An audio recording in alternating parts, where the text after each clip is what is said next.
Pelicans postgame report on the PRO Media Network for all things Pelicans. Perfect. Fly Pelicans, fly Pelicans, fly Pelicans. And I tell them that. Birds of a feather flock together. Fly down, I'm a Pelican forever. Pelican forever. Ain't gon' lie, I feel flyer than I ever been. We stay ballin', this New Orleans, I'm a Pelican. It's going down in the nest, wild, wild west. Come in town and you best, show us some respect. 3-point threat, I better make it rain. If it's something, don't jump stupid like your ankle sprain. Always said, never hate the player, hate the game. Jumping where the dame late, punch a train. Post game, Big Q, talking about business. Bird gang, YouTube, they ain't flocking with us.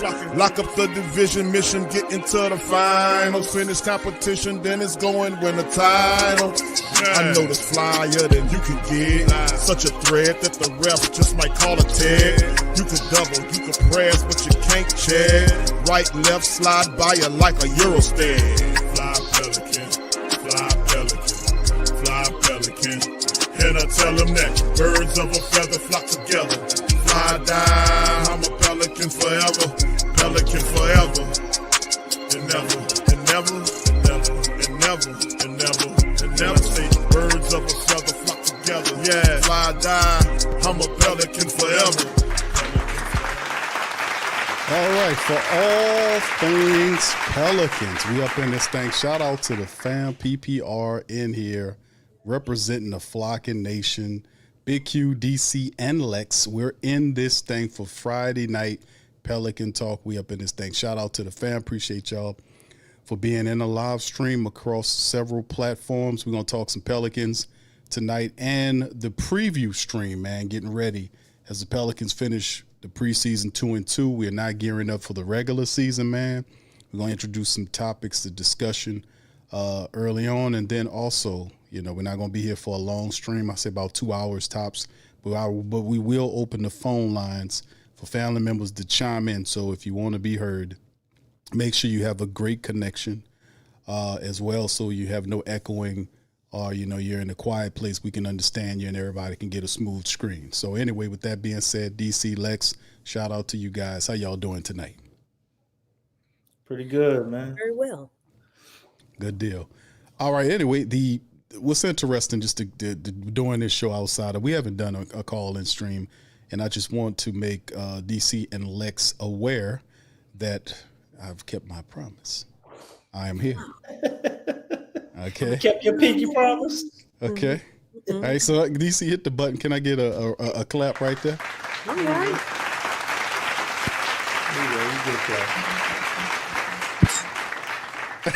Just one tap. Thanks a lot, Lex. That's all. One. Took a book from Asia Wilson. Okay, that's right. All right. So anyway, in this one, man, we're gonna open up the phone lines. We're gonna cover a few topics, man, in this episode of the show to open up. But I want to kind of give DC and Lex, of course, an opportunity to kind of chime in on their thoughts. You know, as we gear up for the season. Right now, currently, the Pelicans haven't made any moves right now. We still knowing that some of the rumors that we're talking about, like this on the screen is we're talking about Pelicans' weakness right now following the preseason loss. The biggest weakness, obviously, is the big situation. We still have some issues dealing with the bigs and the fact that how close is Queen, the Carlo Mekovic situation, how hurt is he, and is he closer to returning, this sort of stuff. We know about Kevon Looney dealing with his injuries as well. So the question mark, obviously, open up the regular season is we talking about the center position. So Mekovic is hurt too? He had an elbow the other night. So Mekovic got hurt in the Houston game. Yeah. He had an elbow issue. Are they purposely just trying to find? I hurt my pinky.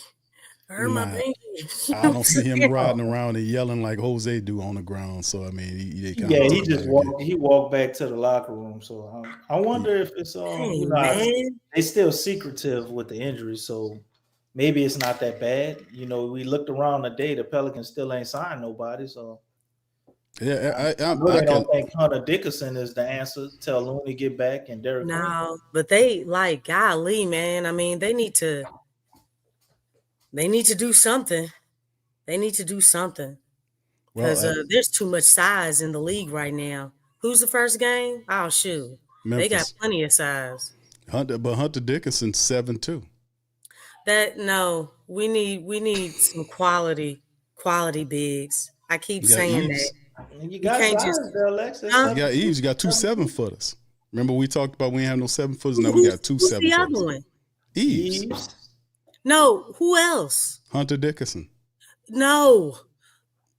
You Yves, got some I 6'11" understand guys after that. Yves Misi.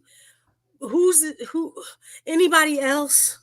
You got Kids- Derek Queen no. and Kavon with Kavon Looney. Kavon's out No. for what, 3 weeks? Who's gonna I be Trey- ready at the, Trey at the 6'10". beginning? Who's gonna be ready at the beginning of the season? Trey. Huh?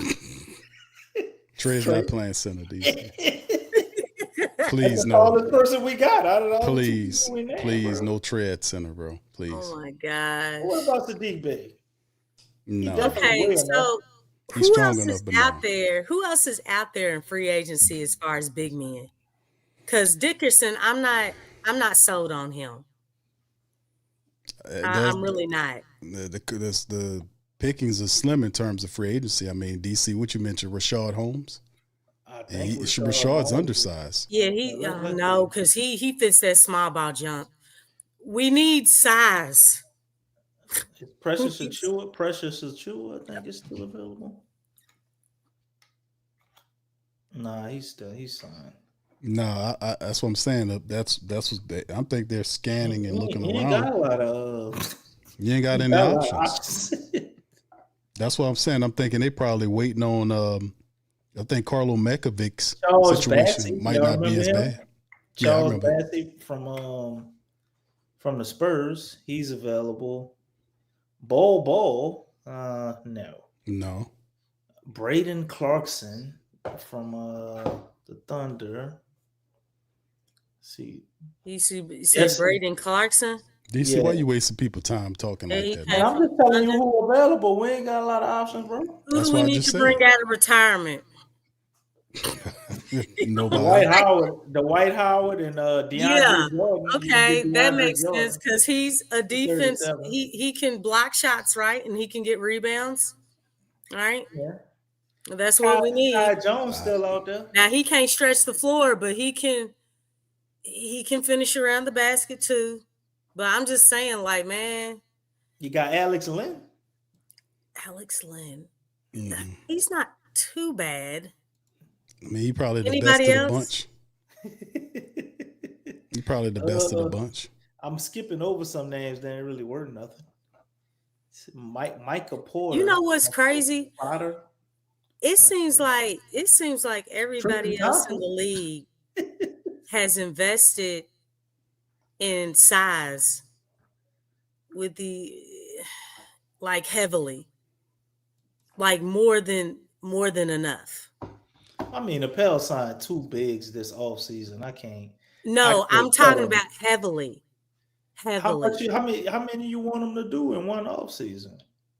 As I many as mean, it takes. other teams did it in one off season. Who?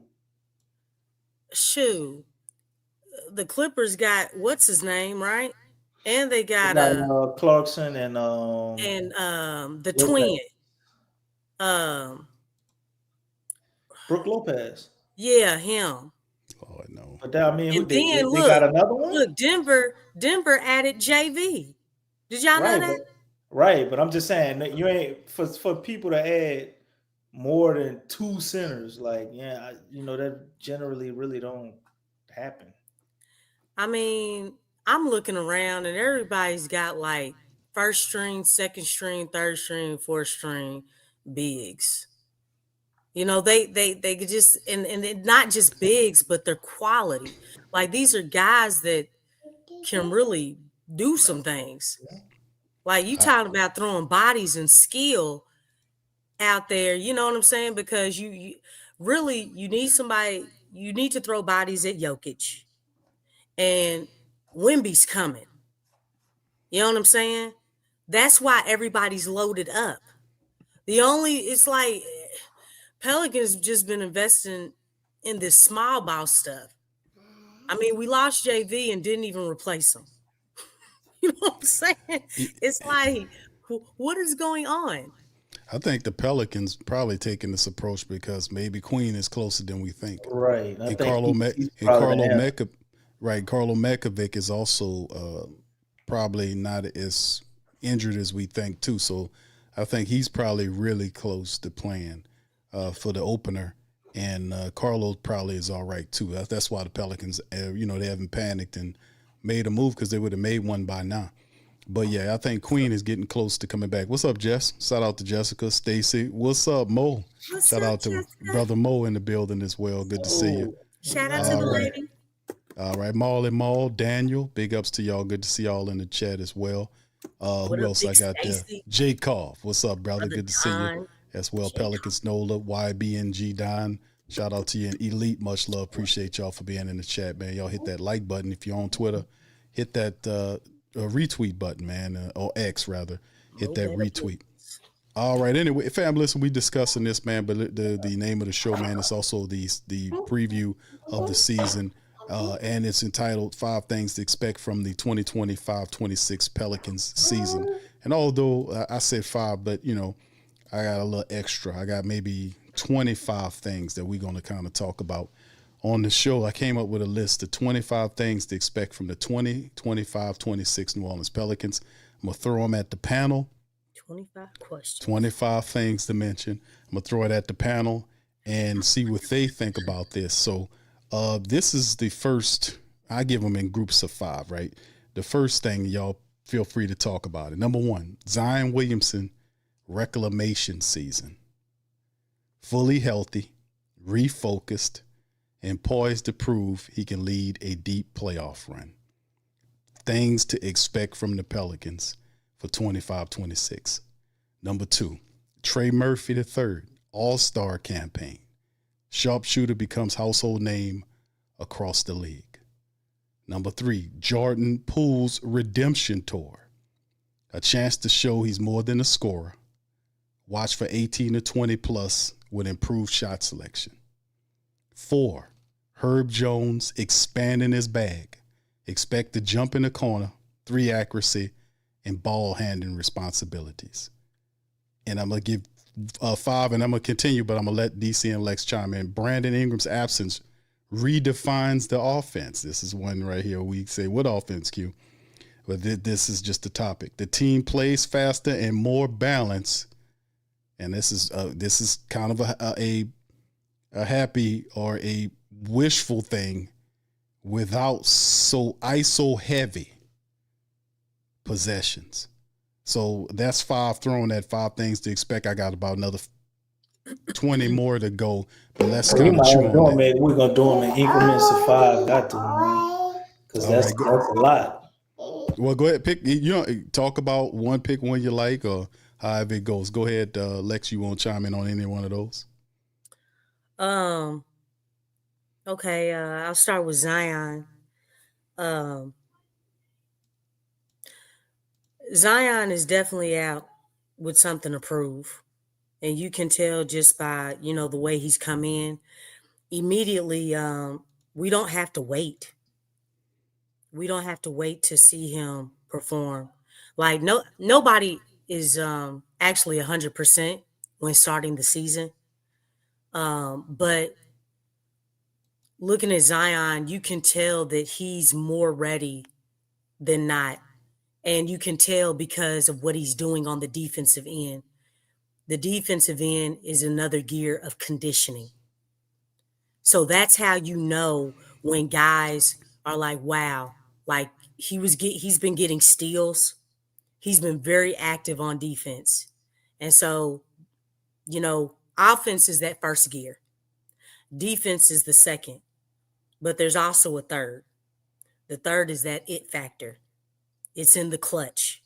It's like when you've given everything that you got on both ends of the floor and the pressure, the game is winding down. Who's got something left in the tank?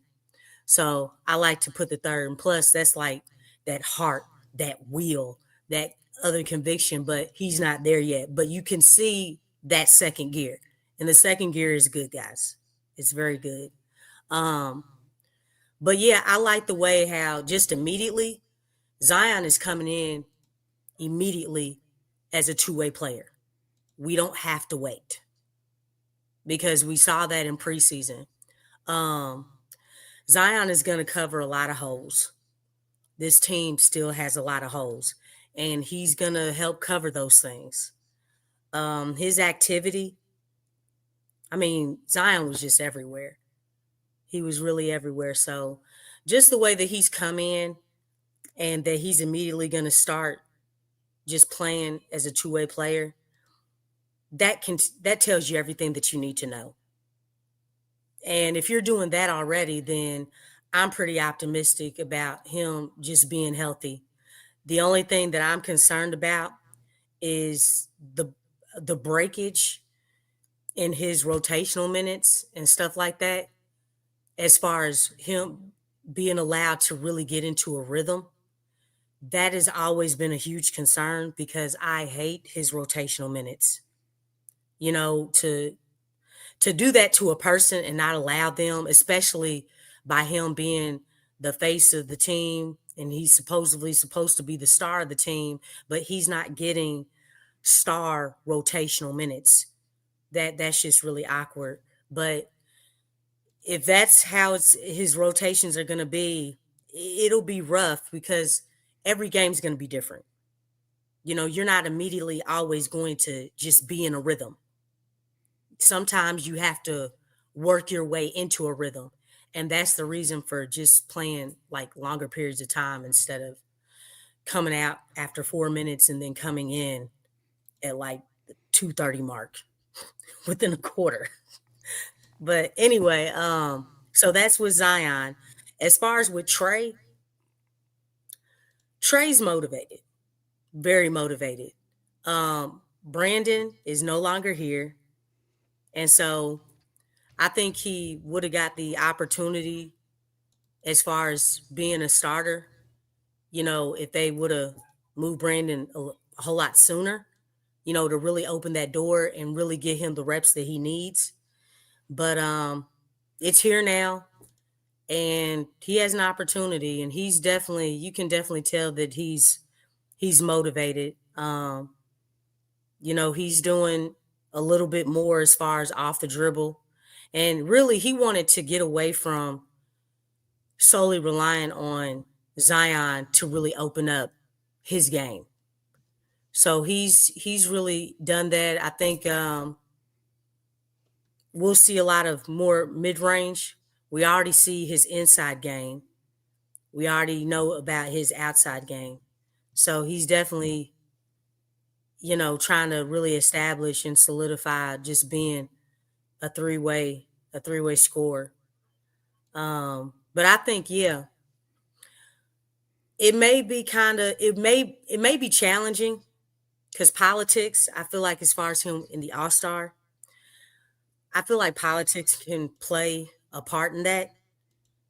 But if he's really balling, I'm not saying that it can't be done, but I mean we know how this thing works. Politics is very real when it comes to the NBA. So I think that'll play against him because you are going up against other forwards, and you know he had to actually work his way up to that point. And a lot of times when you come into the league with that big name, with that, you know, with all that noise, it's a whole lot easier compared to someone who has to work their way up. So, you know, but I wouldn't rule it out. I think he can do it. Who was the third person you said? I mentioned Trey Murphy, All-Star Campaign, Jordan Poole's Redemption Tour. Chance to show he's more than a scorer. Watch for 18 to 20 plus points with improved shot selection. Go along with Zion. Those things to exist. And then Herb Jones expanding his bag. Expect a jump in the corner, 3 accuracy, and more ball handling responsibilities. Okay. From Herb. And, of course, I mentioned the one you see Brandon Ingram's impact. And we mentioned Zion Williamson. That's in terms of the first group of 5 is called the core evolution, which is we're talking about some of the top players. Now the next group, DC, you want, before we kind of move to the next group, do you want to reply to the 1 out of 5 we just talked about? Oh, I thought we were commenting on all of them. I mean, we don't. I thought Lex was gonna go one. through all 5, but Nah, we can't because that'll kill. So all right, I'll do the next. Okay, my bad. I 3 or whatever. misunderstood. Jordan Poole's redemption tour. Watch out for 18 and what? What's the next one? Herb Jones expanding his bag. Expanding his bag. Okay, and the next one was Zion Williamson's reclamation season. That was the first one, right? Yeah, that was the the one first that's on the screen right now is the last one. Ingram's absence his absence redefines the offense. I think we know the answer. Okay, I'll start there. Yeah, Brandon Ingram basically tried to. You go talk. Yeah, you interrupting her, Dixie. You know what I'm saying? Stop interrupting. You know what I'm saying? Say what you got to say, baby.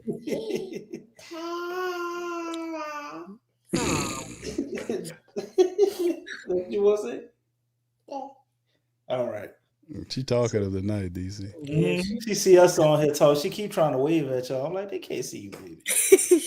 Yeah, she can if you turn on your camera. You know what I'm saying? But anyway, like I was saying, not right now. Not right now, Playboy. Let's go, bro. Brandon Ingram, kind of backtrack and apologize to the city, talking about the whole thing where he did the little. He backtracked. Yeah, he was like, showing love to Toronto don't mean I ain't got no love for New Orleans. I'ma always love New Orleans. Man, he can go kick where rocks. I found myself in. Da, da, da, da, da, da. Nah, because he didn't want it. Because he know about that backlash. He know about Kendrick. You don't want that. Nah, but I think him leaving as well as CJ, it opens the door to have just basically a fresh start offensively. Yeah. Trey and Zion got amazing chemistry. So does Jordan Poole, and Trey and Zion. All that look like it's working. You go do so. She talking good tonight, bro. Yeah, she happy tonight. She won't be in the spotlight. Trying to interject her thoughts too. Mama doing good tonight. Go ahead, bro. But what? But him not being there changes everything, man.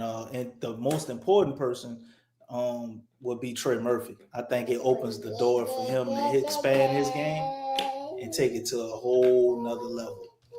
Jordan Poole, I think, coming here and having a second chance at basically having a winning situation. I think he's really, really hungry to turn it around. I know he's a guy that takes a lot of shots, crazy shots, but I think he's a lot smarter, than people give him credit for as a basketball player. And the stuff he learned at Golden State definitely could translate to winning. You get louder every time you talk. I know, right? She trying to talk for me. Like we competing to be heard. Yeah. All right. Do you see it? Down at y'all. That's good. Let's see. And Herb, man, I actually saw something when I went back and looked at the game a little bit. They was giving Herb to bring the ball up. I don't think that's such a bad idea at times. I kind of looked at his skill set of being able to do that, similar to Draymond somewhat. And what we saw him do at Alabama, he actually played point guard. But, man, if that shot ain't falling offensively, I think that'd be one of the only ways he can be productive other than being a slasher. He does pass well. And if you've been paying attention, Herb don't really get ripped at all. He ain't got a flashy handle, but he knows how to kill the ball. Okay. All right. DC, thank you. And thank your daughter. I know, right? For helping with the background. She kept it very lively. Yes. She talked all day. All right. So the next group, as we're going to keep it moving, man, because I want to kind of keep it flowing. I got a bunch more. Y'all could just jump in on which one that strike y'all soul. So if y'all hear one that y'all like, just say, all right, that one right there, Q. My bad for And okay, also family out there, if y'all hear this as well. Remember, this is things to expect. I said 5, but I've basically given 25 things to expect just to add more conversation there. This is the next group of 5, whatever. Kevon Looney brings championship DNA, steady veteran presence, screens, and rebounding the Pels lacked. Saddiq Bey's versatility, instant plug-in wing. That's one. Instant plug and play wing who fits both small ball and power rotation. Saddiq Bey. Right? Jeremiah Fears, rookie spark, confidence, playmaking might earn him early minutes. Derek Queen's development curve, flashes of post scoring, but still adjusting to the NBA speed. This goes into coaching, chemistry, and identity. Willie Green make it or break it year. Pressure to evolve beyond the quote grind end quote defense and deliver top 10 offense. Man, you got to put this list on the screen, bro. You got a lot of smoke up there, dog. I got it's kind of messy how I got it right there. That's why I won't show it. You know, I tell you what, I'll put that. You turn your camera on. I'll put the screen. Show some mental discipline, because I got put it on the screen. You know what I'm saying? Put that chicken scratch shit up there right now. Right, hold on here, man. I didn't think you was gonna do that, so let's do it here, man. Okay. Hold on, let me see. Hold on here. Let me kind of adjust it here. Call your bluff, nigga. You did that, bro. I wouldn't go think you As you can see, I ain't in no goddamn closet. I can't tell. I look like a closet to me, brother. You don't look like no closet, boy. I mean, you don't need to see your stuff. Boy, where your pictures at? Man, I ain't got nothing up yet. Where your curtains? I ain't got nothing up yet. That boy stay in the same house as Ocho Cinco. I got windows like that go to. They showing in the hallway. That's not like windows outside. That boy DC got the same kind of house as Ocho Cinco. That boy ain't no window, no blinds, no pictures. That boy ain't got nothing up in there. All right, here we go, DC.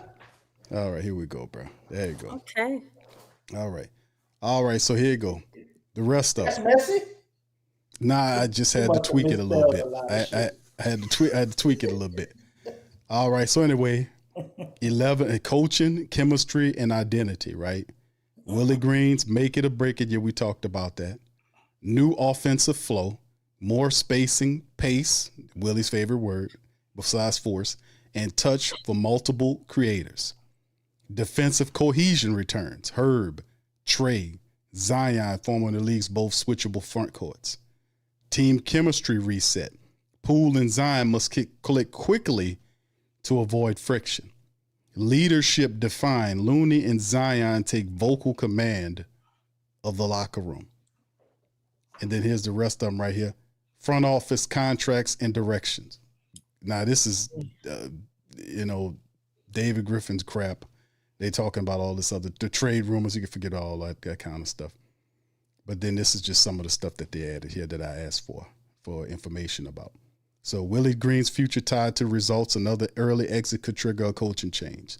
Top 10 defensive team potential. If healthy, this could be NOLA's best defense since 2018. Western Conference sleeper threat, capable of sneaking into the 4 to 6 seed if chemistry clicks. Home court advantage returns. Smoothie King said atmosphere reminiscent of the Boogie and AD era. Trey Murphy III wins most improved player. Strong narrative and stats could push him into award talks. A playoff breakthrough season, finally winning a first round series and signaling a new Pelican era. Right? Luxury tax, watch. Will ownership pay to keep this group intact long term? Trade rumors swirling midseason. Veterans, not so much as Bey Looney, but maybe DeJounte Murray, Jose Alvarado, could they be on that list as well? So these are some of the things that we got here that we got listed here. So you guys, y'all seen some of my little list right here.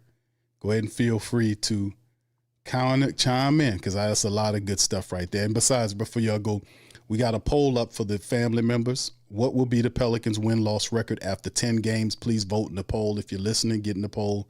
and vote. For family members listening on other platforms, you have to come over to YouTube and vote. Right now, we got how many people? We got I think over 13 people voted right now. What will be the win-loss record after 10 games?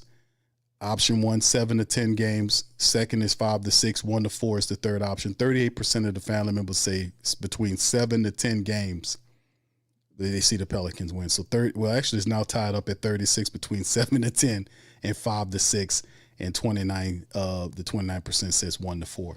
Vote in the poll. We'll finalize it at the end of the broadcast. Lex DC, you have at it. So out of all that, we just got to choose one. No, you could talk about any one of these that you like, that strike your soul. That's the point right here. Okay. I know Mo said that's a lot to talk about, but that's the point. They asked for 5. I gave you 25. They said 5 things to expect, 25 things to expect that we can expect from the team that could potentially be what we're looking for. Well, I'm gonna go. Oh, okay. You can go on. I think that the biggest ones, man, that give you the biggest upswing and just the biggest glimpse at what this could be in the future is our 2 rookies. There's a lot of things here, and they're all valid points. But for me, what was jumping out to me, maybe because it's the newest, and what we saw with the splash of Jeremiah Fears, man, I think he's gonna be one of the ones. I mean, I thought that. I didn't think he would work here, which is why I said, man, I really like the Fears kid, but I don't know if we're going to draft him because of his size. But look at him now. He looks totally different to me. I don't know if y'all see it. So he grew an inch, I think. Yeah, he didn't grow an inch. He done got bigger already. It only been like 3-4 months. So I'm like, damn, he's developing this fast. He's matured a lot as far as on the court, although they said he does have that type of personality, like where he's very mature for an 19-year-old. Now his birthday was the other day. And he is his name. And that's one of the things we were slacking for a while with point guards, man. Just prior to even Zion getting here, we had some timid ass point guards, man, after Chris Paul. Tim Frazier, everybody knows him, but we had a lot of other duds. Alfred Payton probably would have been one of our lone bright spots. And he's just, like, he all right, he nice. But, he ain't going to get you nowhere, like, as a superstar. So to get Jeremiah Fears, man, seeing what he can become and is already becoming, I think his impact has already surpassed Jose. Like, now.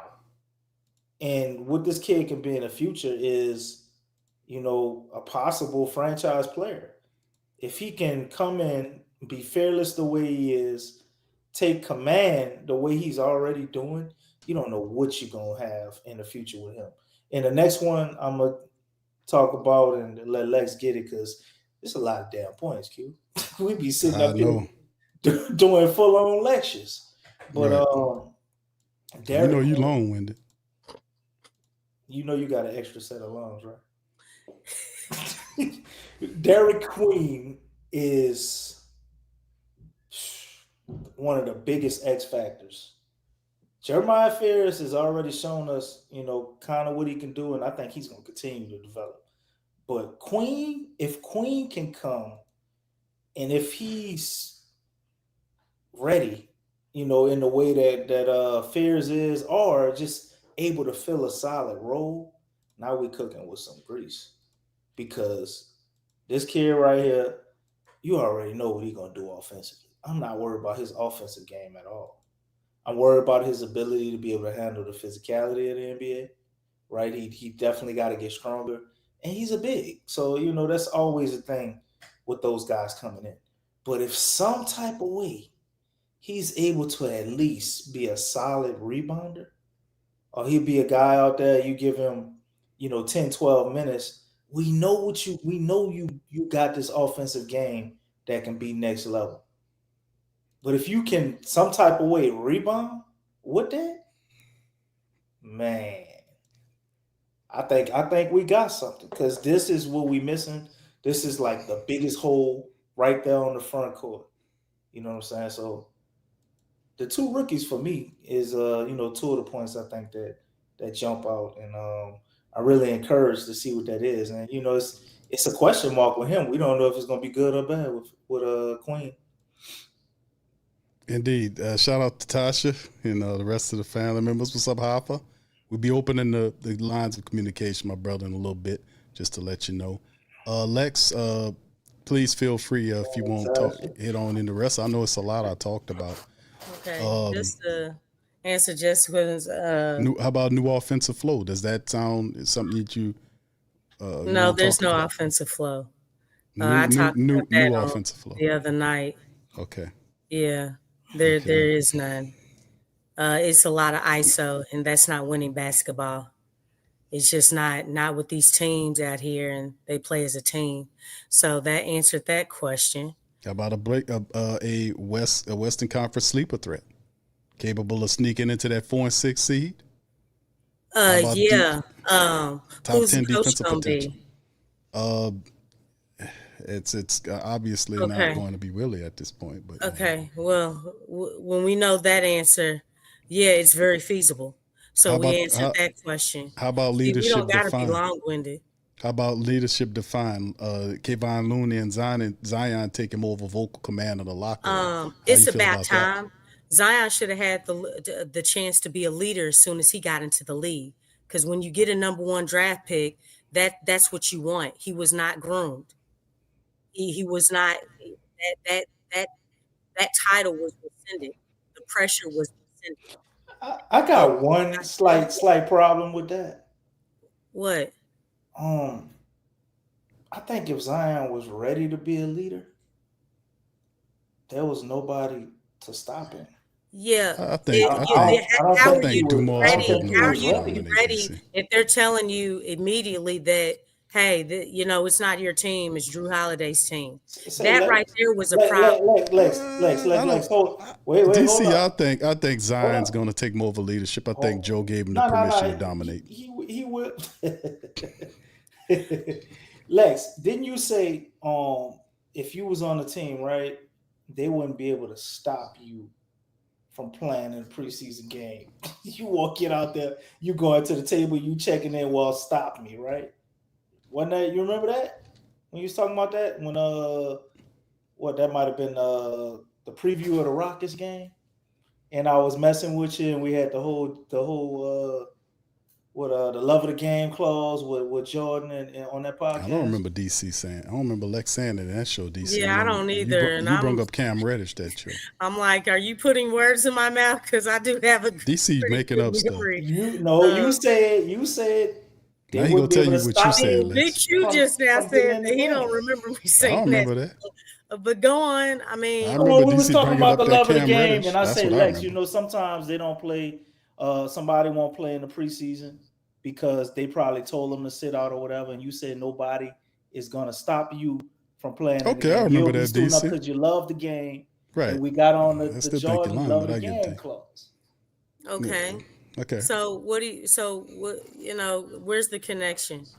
The connection is, I think you're just trying to figure a way to put like Cam Jordan, Reddish or just like Kobe, or just like any other generational talent superstar, right?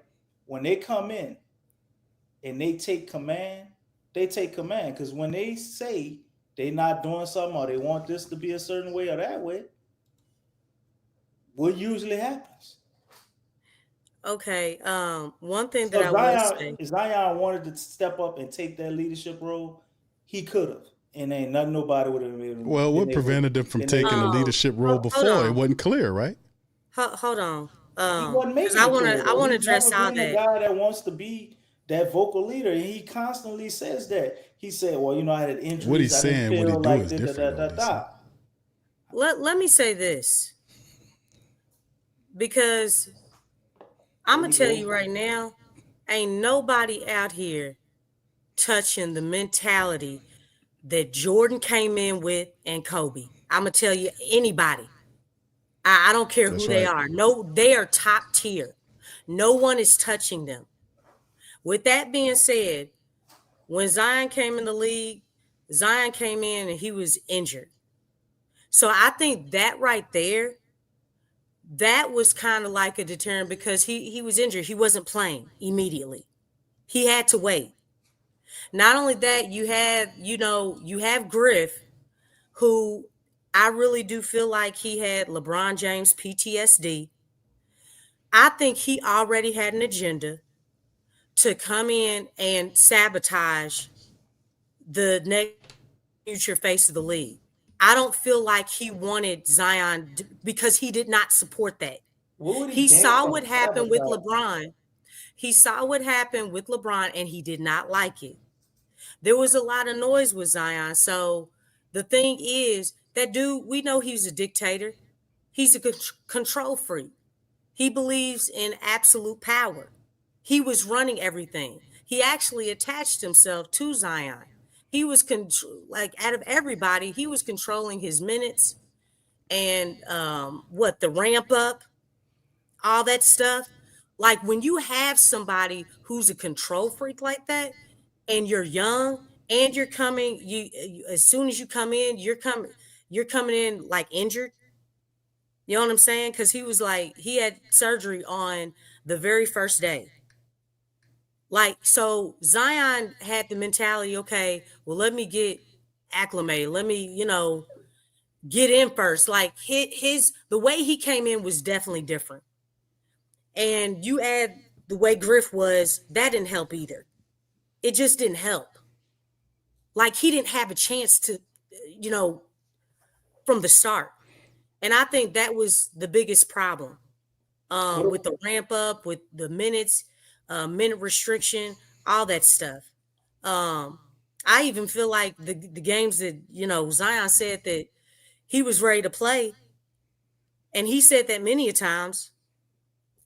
I feel like Griff came in, like, just think about all the games that Zion could have played.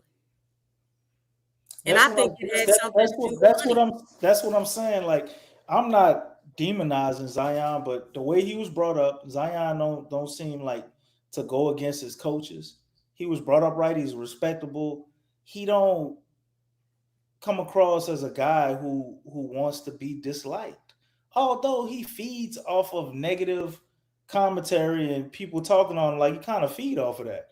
But you're right about year one. I'm not talking about his rookie year. Year two, we saw what that was. Year 3, 4, 5, 6.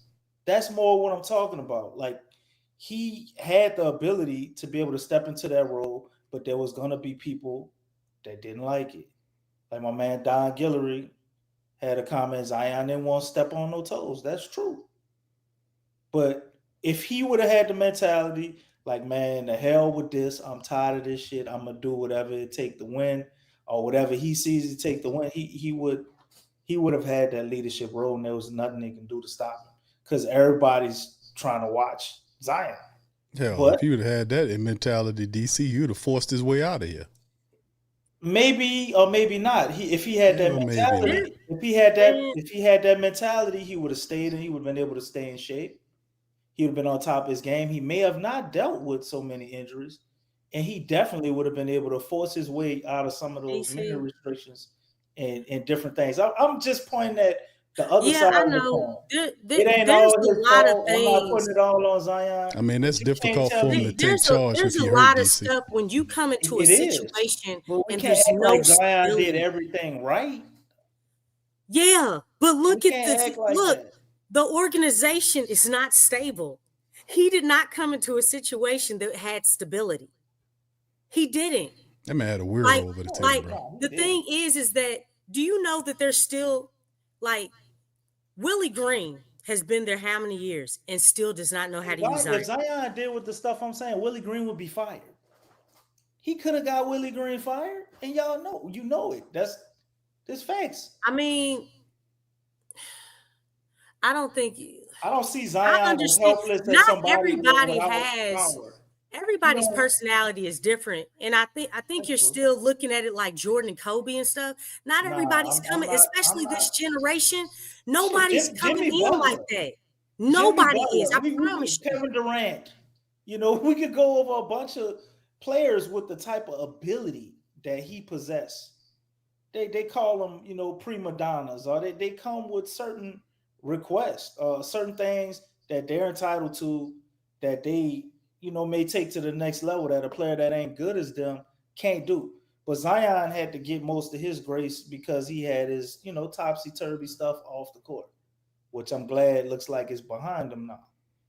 But Zion had the opportunity, in my opinion, to be able to force some things to happen that could have possibly made things different or accelerated this process where we had Joe Dumars a lot sooner. Or like you said, Q, maybe he would have. I agree with that statement. If Zion would have came in, if he was drafted and Joe Dumars was that guy, I think we would be definitely looking at a totally different Zion. I really do. He a good dude, Lex. That's what it is. And I understand that. But you got to understand the situation that you come into matters. It really does. Trust me. Because if a child is born to a rich family, hey man, that's totally different to somebody who's born into a broke one. Yeah. It's totally different. The situation that you come into really does matter. You can look at Wemby the way he came in. Look at who was around him. Look at the stability that he came into. They made sure that he was in a great situation. You can look at Cooper Flagg. He's the most recent. Look at the situation that he came into.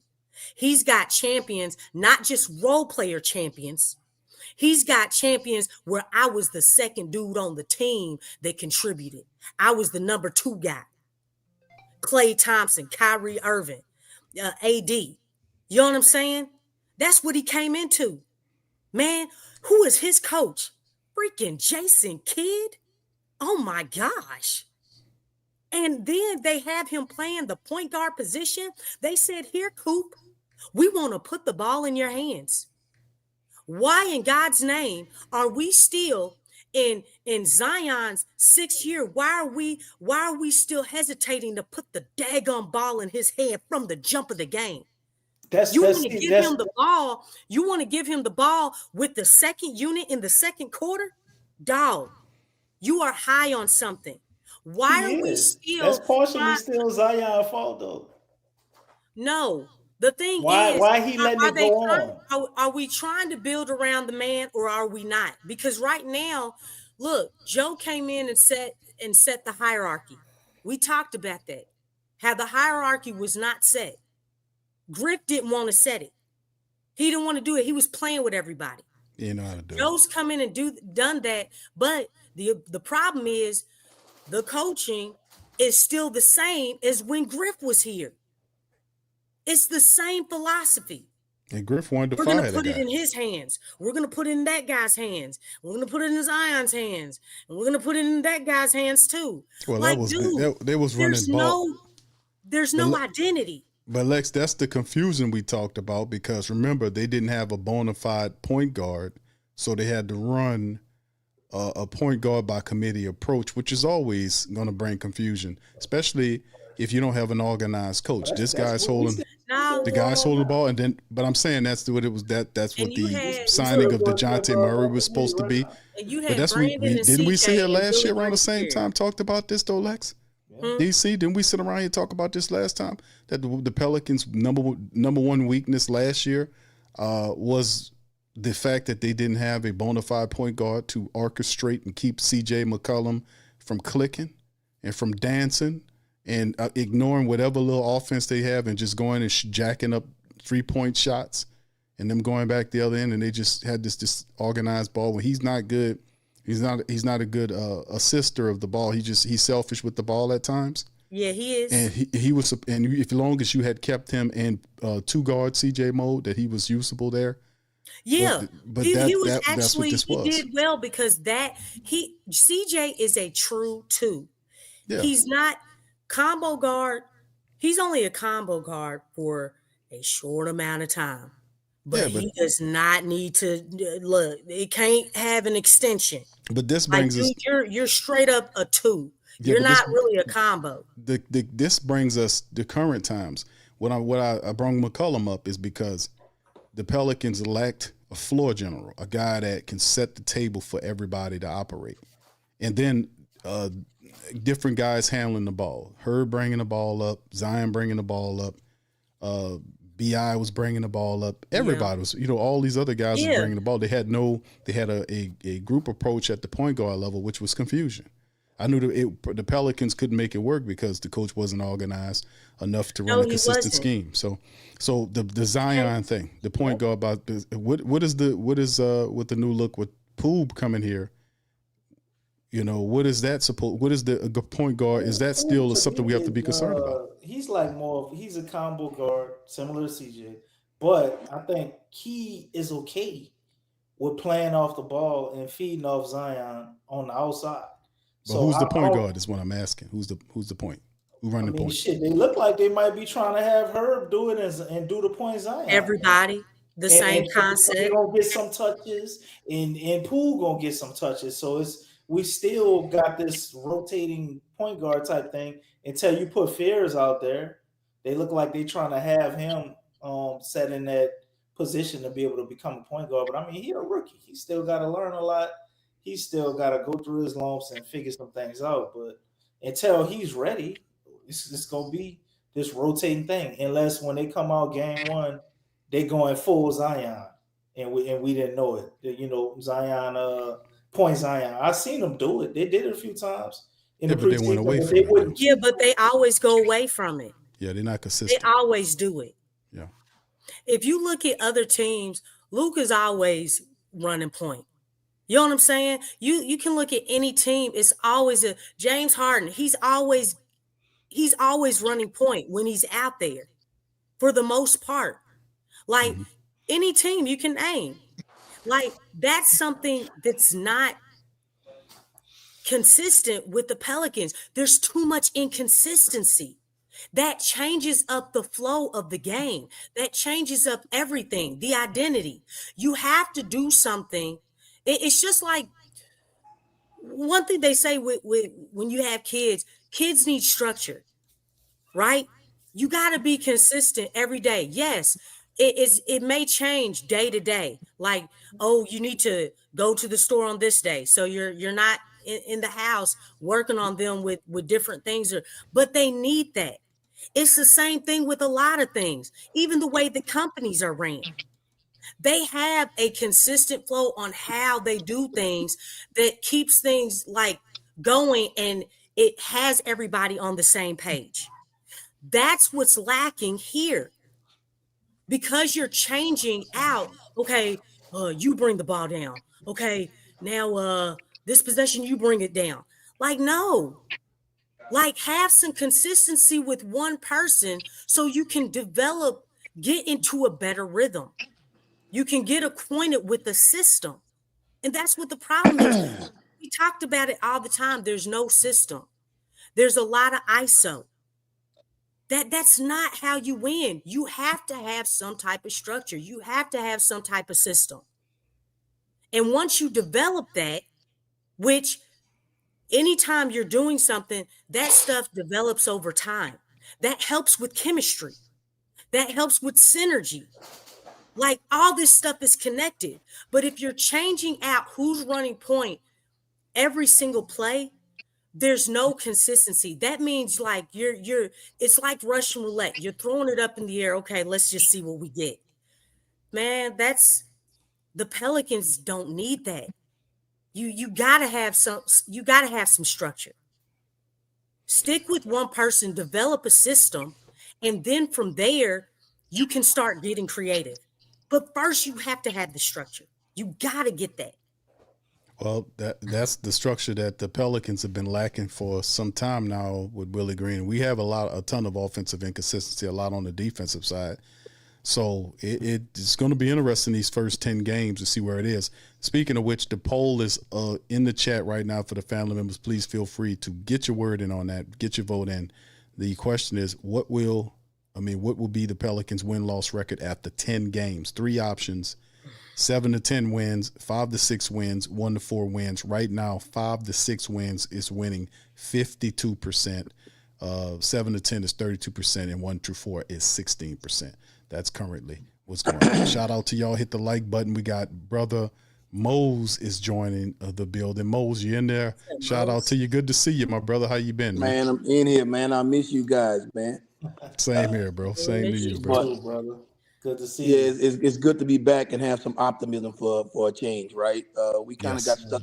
stuck in the mud for about 2 or 3 years, and it just wasn't any fun anymore, right? So you kind of like, you kind of look and you watch a little bit, but you're not really paying any attention because you're not going anywhere, right? So That's I right. kind of feel like we got a fresh start. I hear what you guys saying about the point guard, but to be honest with you, outside of Lucas, Harden, maybe Halliburton, nobody's really playing with a true point guard, man. They just have somebody initiate the offense, and normally that guy's a scorer. I mean, if you look at Luka, man, Luka's a scorer.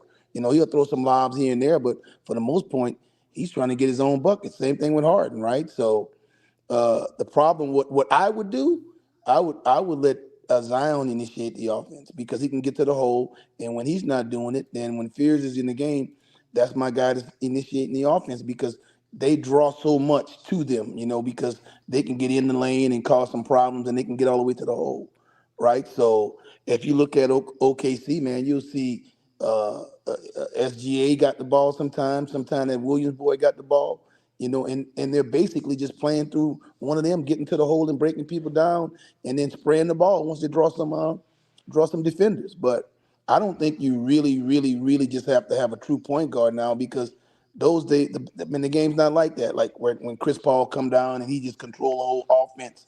I mean, the NBA is not like that anymore. I believe you got that. I'm saying majority though. Yeah, Majority of I think, volume. but I think you can let Zion come down, man, and be the point guard, initiate the offense, and you go from there. You run everything through him like that because he's such a threat with the ball right off the bat, right? So that's why. And then a lot of times when Zion don't have the ball, he's just standing around. So I would keep him. I mean, he just pressure on the defense, especially, he's got the ball at the top of the key coming down, man. You set a ball screen. Now all of a sudden everybody trying to squeeze to the lane because he's coming downhill. Now you can spray the ball out to your shooters. And I think they got, I think Herb's gonna shoot the ball pretty good.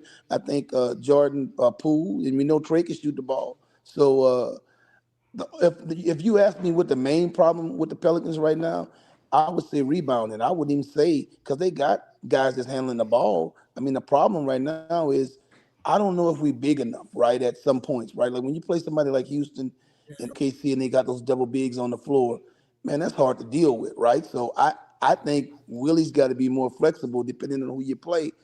It's okay to start a different lineup when you're playing those big teams like that, right?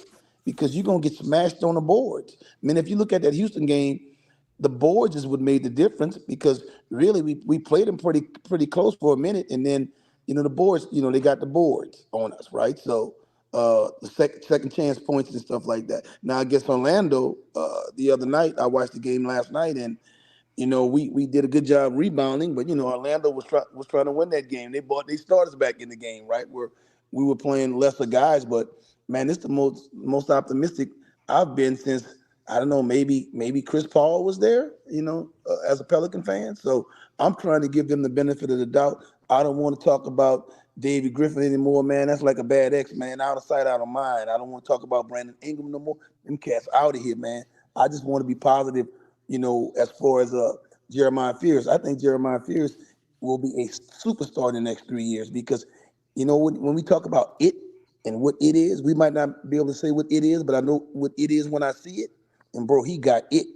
He's got to mature. He's 19 years old. He's got to gain a couple more pounds and get used to, go through the league a little bit. But man, that cat's a dog. I mean, a Russell Westbrook kind of dog that you have to be a Kobe Bryant kind of dude that's a killer. He's trying to kill people out there right now. So what's going to happen when he gets a little bit stronger and start to know what he's doing, man? He's got the mentality that your superstar has to have. Zion don't necessarily have a personality like this dude does. This dude he's an alpha male on that team, even though he's young, but he plays the game like an alpha male. And in the NBA, you got to have that one dude that, man, I'm going to get buckets no matter what. When the time is tight, okay, we got a drought. Okay, the game getting away from us. Man, no, give me the ball. I'm going to keep us in this thing. That's the kind of attitude that cat have. And Zion don't necessarily have that attitude, even though he's got ability. But Zion is not like a dog. He just don't. You got to have that extra ingredient. You know what I'm saying? Right. Good stuff. So Good stuff. yeah, that's what Go I'm ahead, saying. Moses. So that's what I like about him, man. As much, but you can't play him and Jose together in the backcourt because now you're too small. I mean, you know how I feel about Jose, man. I like Jose, but I think him as a Walmart kind of cat, right? Yeah, the So circus. to me, We yeah, remember. sideshow Bob or whatever, right? So Yeah, you we carve out a remember couple of those. you carve out a couple of minutes here and there for Jose, but to me, man, I'm letting Fears run that second unit, man. I'm living and dying with him, right? Because you have to think about what is going to be in the future, right? What's going to get me there, right? So even if we don't, to me, I don't think we have a championship roster right now. Do I think we can get to the playoff? Yeah, I think we can get to the playoff. We get some breaks here and there, but to me, it's really the following year when that guy come into his own and Queen come into his own, and then you can make some moves and maybe get you another big man. Now you got a chance, to win because to me the NBA is a star league. It's the teams with the star players, the 1, 2, or 3-star guys that can go get it for you. And I think we got one in Fears. I mean, that's the first time I can sit here and say, man, even though I like Zion and stuff like that, man, and I think Zion got the ability, but maybe Fears will rub off on him and make him more dog-like. When he's going to the rim and somebody following him and he's flailing or whatever. You know what I'm gonna do when I come down there the next time? I'm gonna run over somebody, man. It's to me, Zion ain't dirty enough to me. Man, Kobe was dirty. You know what I'm saying? Jordan was dirty. Zion is too nice of a guy. If I'm as big and strong as he is, and you keep reaching in and grabbing my arm like that, man, I'm gonna come and I'm gonna knock your ass off 1 or 2 times when I come down and get me a foul and let you know if you stick your hand out there again, I'm gonna break your goddamn arm. He ain't got that kind of dog, man. He got to get some more dog in him. You know what I'm saying? The game ain't nice, man. Look, you watch how those real dog players play, man. Like SJ, he'll come in there, man, and when he's driving to the hole, he's gonna put that shoulder down and bump you off of him. You know what I'm saying? He's gonna bump you off of him. He's not gonna let you be all over him. He's gonna hit you. Same thing even with Jay Will, the other guy. Man, they will hit you. Zion got to be more of that type of guy. To me, Zion is like, okay, I'm gonna go up. Okay, I'm gonna let you hit me. What, man? Get in that lane, pump. When guys get on you, bump them with that shoulder and get them off of you. So, but overall, man, I can't wait till the season gets started because, like I said, I have not been this optimistic with the Pelicans in several years now. But now I kind of feel like, man, we might be able to play decent ball and not let people come in there and beat the snot out of us. And we still got to deal with Willie Green. Lack of shit, man. Willie Green, and but what you hope is, guys like Jordan Poole and Looney and stuff like that, their leadership will help you overcome, Willie Green, foolala. You know what I'm saying? So, but for the most part, man, DC got you on screen now again? Man, I forgot what you look. You looking like Jose right now, man. Why did he stop in the I middle look of his nothing like point? Jose. Man, you looking like Jose, I'm, man. I'm, always, I'm Jose. always Oh my God. Jose in the building. Jose in Make the a special boy, appearance. I'm gonna stop talking about Jose I, now, man. I I'm wish gonna I leave wish I Jose had a alone, few of man. them carrots like he got. That's some big ass earrings. Yeah, but I'm gonna leave Jose alone, man, because I don't want me and you to fall out behind Jose, man. I ain't know, man. Jose gotta be your cousin. I don't want to fall out. I don't want to fall out with him behind that, man. Yeah, bro, You know he's what I'm saying, sensitive man? about that, bro. That he'll get mad at you for that, bro. Nah, Man, hey, look, man, I done already I'm played good to some have you guys funeral back. music for Jose Moves. It's over for him, dog. What you talking Yeah, about, I man? believe so. Fizz that But to took me, that Jose, slot, bro. you can carve out a couple of minutes for him, but not at the expense of Fear's development, man. Because DC can't you dribble to got a save his guy. life, though, Mose. Uh-oh. Yeah, but you got a guy like Fears, man. Man, look, you got a He guy, can't dribble to right? save his Now, life, Lex. Man. You can't run up and no, down the court. when you talking about Jordan Hawkins, who can't dribble to save his life, that's the dude. But to me, they Yeah. see if they use Jordan Hawkins like they did the other night, running him off of screens or whatever, almost like Ben Garden was back in the day. Just running him off stuff, catch the ball and shoot the ball. He'll be okay. You gotta have a specific role for him. You don't want him playmaking because he can't really handle the Playing for ball. Willie He's kind Green. of he's kind of skittish and stuff like that. So just put him in a situation where he can catch and shoot. Or what? One of the things people don't talk about with Steph Curry, Happy which with would how make him much better. he was damn Curry though. Steph Curry is one of the best screeners in basketball. That's why he stay open all the time. Because he set lots of screens on big guys and then bounce off of those guys and catch that thing and shoot it. Run around, set some screens, man, and then screens, flare screens or whatever, pin downs, whatever, and then come off of that stuff and shoot the ball. And then he's got to shoot 38%. But that's the thing I'm thinking about. Like, people was talking about Jordan Hawkins. DC made mention of it, about his shooting. He was shooting, what, DC 30%? What was it in the preseason? It was something he wasn't doing too well. He did better in the what was it, the 20 something percent? Yeah. He's like 28%. I mean, he shot what in the but for the year he shot like 32% or 33%, which is not them good. numbers. Well, it's not good. You can't be a sniper and shoot like, if you're gonna shoot like that, you gotta have a lot of other things to your game. Exactly. So he's got to be a guy that shoots 38%. Right. Or you especially if that's your only tool. You can't justify keeping shoot at a high clip.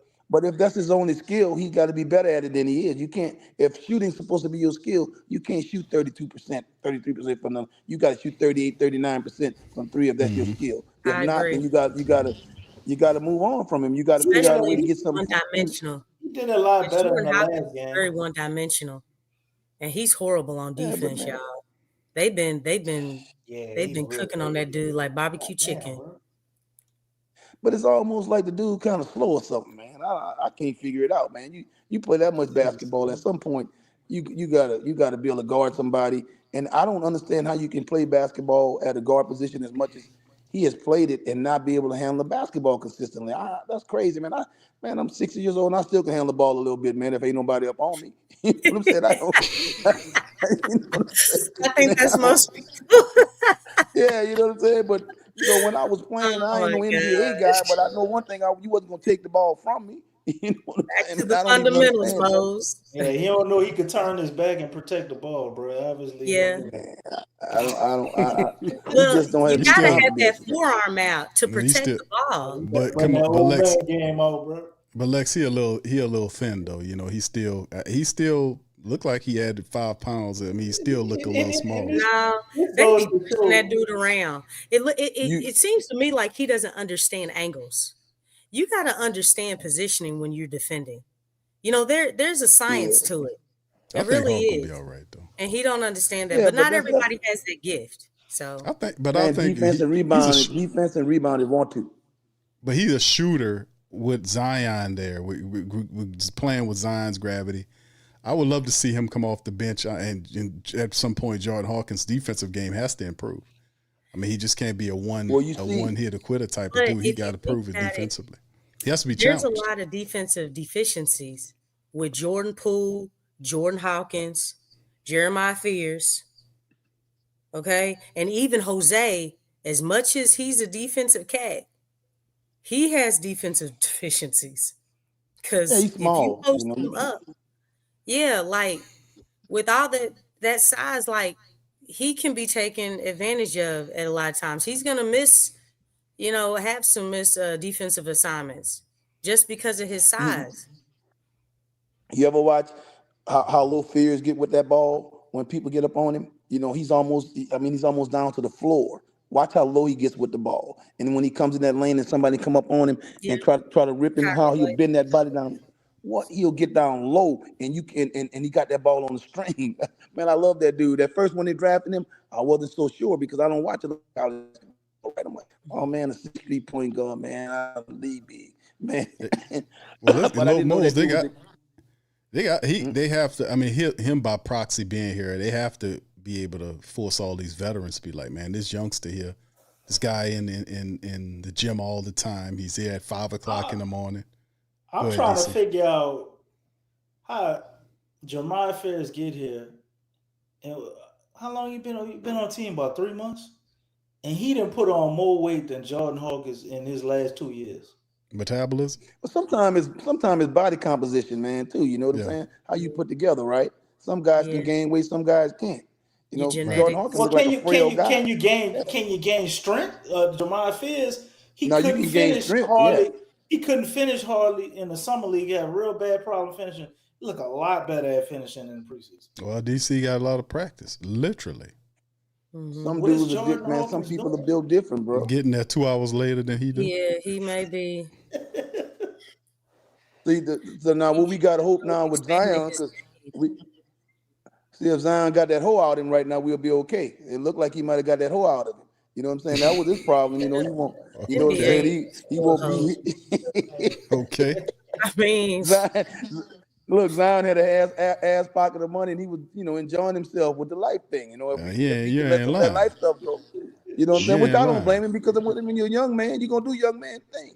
You know what I'm saying? So hopefully he 25 now. He's still young, but man, Zion had a buffet style now. So he ought to be able to chill out a little bit now. That boy stuck his whole face in a buffet, man. Hey, What? he stepped it all. Food on the market, huh? well, I need to go out and let y'all men have y'all. Everything that That boy moves. went to Cracker Barrel and stopped his face in it. All right, big ups to y'all, man. Hey, we ran us out of here. Like, you know what I'm saying? Like this is like y'all getting with it, ain't you? It's just that's good because, like you said, you task him and Joe Dumars knew what to do. He tasked him with the responsibility. Hey, listen, BI is no longer here. The CJ McCollum, all this kind of stuff. No, this is your team. This is your team. Here, go up there to the NBA lottery and whatever. We're gonna have you represent us. You are the face of the team. It's a now or never for Zion Williamson. Here's Trey Murphy. But Q, Trey Murphy's think- not just potentially. Trey Murphy is he's not, he's still trending, but Trey Murphy's realized. I mean, Trey Murphy's Q, not just a shooter something? anymore. He got a mid range. He flushing it. You see him windmilling. He's a compliment to Zion Williamson now. He's realized. You bring Poole in. Poole is a guy, got a championship. 20-point scorer. He'll live well with Zion's gravity. And then, of course, you have Bay here now. Herb is healthy. Derek Queen will be healthy. And then you just kind of fill in the pieces and keep it going and see if we can develop whatever we need to develop while we still have Willie Green. The last unfitting piece is Willie Green. I think that'll take care of itself. So I don't want to set Lex off, but I think go ahead, bro. I won't be able to get Stacy and Jaden in after you most. Go ahead, brother. Think about this, and I'll let you carry on. You get a guy like Dumars come in, who most probably in the same era with Zion's stepdad, so he got love for Joe Dumars. All of us got love for Joe Dumars. He did as a player, right? So you get that OG come in there, and he's sitting down talking to you, and I guarantee you, Joe Dumars might be nice in front of that camera, but when he's talking to Zion, he most probably giving it to him raw. Right, so now it's a whole different dynamic working there, where you're dealing with a cat like that instead of David Griffin, who was a clown, right? So now you got this dude right here telling you, hey man, either you gonna shit or get off the pot. I ain't messing with you. I'm gonna get your ass up on out of here. This is the NBA. I ain't got no play for you. This is you're not gonna get another big contract unless you get it over here. So either you're gonna do what you got to do, or you're gonna get your ass up on out of here. And I think that's the kind of conversation a dude like that needed to keep it real. You know what I'm saying? Right. I agree. I mean, Zion said as much. Remember, Zion did say that. Then when Joe Dumars was talking to him, he was sitting there. He said he had to pause and to his head say, "This is Joe Dumars." Yeah. I mean, what better representative you have? A two-time champion, top 50 player. This guy has all the resume, man. But along to say, to go along with what you were saying, Mose, that's how Zion's been. He's always responded well to old school cats. Yeah. He likes Stan Van Gundy. He Coach K. His stepdad, he's an older guy. So Joe Dumars, like, these are the things that it's like, why haven't you all got the picture that he responds well to old school cats? One out of piece. Like, that's how you reach him. That's why I'm trying to understand why is Willie freaking Green still here? Because he's not the type of coach that needs to be coaching Zion. Zion needs that old school type coach. He responds better. Alex, I got the answer for you for right there. I got the reason. The reason why Willie Green is still here, I got the answer. And the picture's worth 1,000 words. Oh Lord. Okay. There you go. Right. Thank you. That's why. But you understand what I'm saying? Like, if you're building around Zion, if you're saying that this is his team, then that's a part of it. Getting the right pieces around him that he needs. And that's what he's always responded well to that. And they knew that. They just went away from that, old school talent, old school heads. You going there, you walk in Dumars' office, Dumars got some of them, their Isley brother playing and talking crazy to him. He ain't going in there listening to that bop no more with old crazy man, so. Oh yeah, the piano and all that. I mean, but the guy was obviously, he just was a talker. The guy got the championship because of LeBron. He was a BSer. He had a political science degree. I mean, remember I covered that? I was like, he's a politician. He's a politician. Yeah. So they pushed him on up out of here, and they got a real guy with a real resume. And even though Joe was kind of in the league office for as long as he did, I think that's a benefit. Like people told me, hey, Q, he failed in Detroit after a certain period of time. Hell, he was in Detroit as an exec for 15 years. But he eventually won. Right, yeah, but he did win. He did bring them from stink to a championship and had them competitive leading up to it. Mm-hmm. But what I'm saying is Joe Dumars, he even spoke about this, like his stint in Detroit learning, coming to getting another opportunity to be an executive, learning from the mistakes that he made as a Detroit executive. And then we talked about this on was PPR. A bad boy piston. And Mose, like I know that Joe Dumars was smart enough and charismatic enough to not just skip over being a coach. He could have been a coach in the NBA. He could have coached a team. He's that smart. And that's what I'll be talking about when we be having these broadcasts. Like, don't just get it twisted that Joe's just an exec. The guy is a player. He's smart enough to have coached the game. And he realized what's going on here with Willie Green. I think he would have gotten rid of Willie Green if it wasn't for Gail. But outside of that, his connection to the NBA office, he went up there with the NBA office with the rule situation. Zion Williamson getting beat up here with the ref. He even has Poole with that. So it's a lot of positives to kind of link with Joe Dumars and him being here, but outside the championship experience. Stace, are you there, bro? How you doing, brother? Yeah, I'm here. Can y'all hear me well? Yes, sir. You sound great, Stace. You sound great, my brother. Okay. Good to hear from you, my man. Appreciate you, man. I miss y'all, man. Same with you, my brother. Appreciate you being on the stream, bro. Hey, Chad, man. Mo know his basketball. He know his basketball down to the T, bro. Like, there's so much you said that was so accurate about what you're saying, man. And y'all actually segue right to what I wanted to talk about. I'm at that point where I think that as much as Joe Dumars is talking to Zion, I don't think he's talking to Willie Green at all. And you know what that means. When you get to a point where you don't even talk to somebody, you don't cash your pearls before swine and everything. I don't think he talks to him at all. I ain't never seen a GM team president sit right there next to the bench. Have you ever seen it? Nah, in any sport? How about you, DC? You ever seen that in any sport? Nah. No. They sit up there up top and they watch it from afar. That's right. This man's sitting right down there. They don't do right next to him like he did either. Well, that's right. And you know what that means, though, fam? That means short leash like a dog. Short leash like a dog. I really believe so, bro. And it's like, as much as optimistic I am about my Pels, my brother called me the other day and said, "Man, let me look at y'all. I looked at y'all roster and y'all full of fire. Y'all got a squad." And I was like, and he was like, "But what about that Willie Green dude?" I said, "Man, he trash." Like, this is one thing that I personally see that happens, and I'm not even gonna fool myself about what happens. First of all, we don't play offense. Okay, we don't play offense. We don't do smart things. And even if we just go ham in the second quarter and catch up, we get to the third quarter and the adjustments have came in, and we get down by 20. Last game, third quarter came, we up 11-2. Like, we actually went on 11-2 run. How they ended that quarter? We down, like, by that bad. And then get into the fourth quarter, Orlando's still playing their starters, and we finally think about, oh, we never played our bench for the preseason to see who's going to make the team. And then we put them in the fourth quarter and they get cooked. So it don't even look right.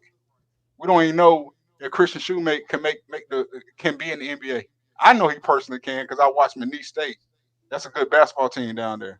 But we don't know those guys, can they play in the NBA? Dickerson looked like he can't play in the NBA. He looked like he need to go to Birmingham and stay in Birmingham Yeah. because he had to go against Wendell Carter. He had to go against Paulo Banchero and stuff like that. And them guys down there. The Magic don't give up. Like, that's like the best defense in the league, the Magic is. One of them. And this because this man ain't playing right. It's because Willie don't know what he's doing. He didn't plan it right. He don't know what he's doing. You got Zion, and every time Zion is cooking, you take him out the game. Explain this to me. He is a 360. 360. He Zion hot. Just got to still hit the 360. Guess what? Next possession, he gone. Yep. Where does that make sense at all? Y'all know I do sports betting, and it's hard for me to take Zion because when the season starts, it's gonna be like, Zion for 28, 26, and get what? Look at Big Q. Be like, I know, man. We all feel it. I'm so happy. I like this roster. First of all, y'all know how knowledgeable I am about sports, and especially the NBA. When it comes down to the Pelicans, this roster can compete with the best of them.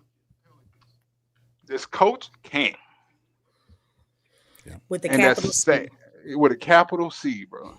It's good that we get Memphis off the bat. If we don't beat Memphis, we in trouble because they're not a good basketball team, y'all. They're not. They're not. I don't even think Boston got some injury issues. We might be able to. And Boston still could beat us with the injury issues. Well, no, he's gonna outcoach us. Yeah, he's gonna outcoach us. Boy, DC really count on them injuries. I mean that's the biggest thing is the outcoaching. The outcoaching is going to be. You count on them injuries. Glaring. Man, get the ones you could get, bro. I mean, hey, I don't know. At some point, you got to play ball, right, Lex? I'm just saying, everybody was feasting on us when we was banged up. Ain't no love. Willie gonna play right into that. Yeah, bro. but they still gonna play right into that. They still have a quality coach. No, I got that. It's more than just having the talent. You got to be able to be a strategist, a tactician. Most definitely. Yes, true. Yeah. What you got the Pelicans winning on the season, Stacey? I got us going on a big run the moment he get fired. You know what? Okay, good answer. I second that motion.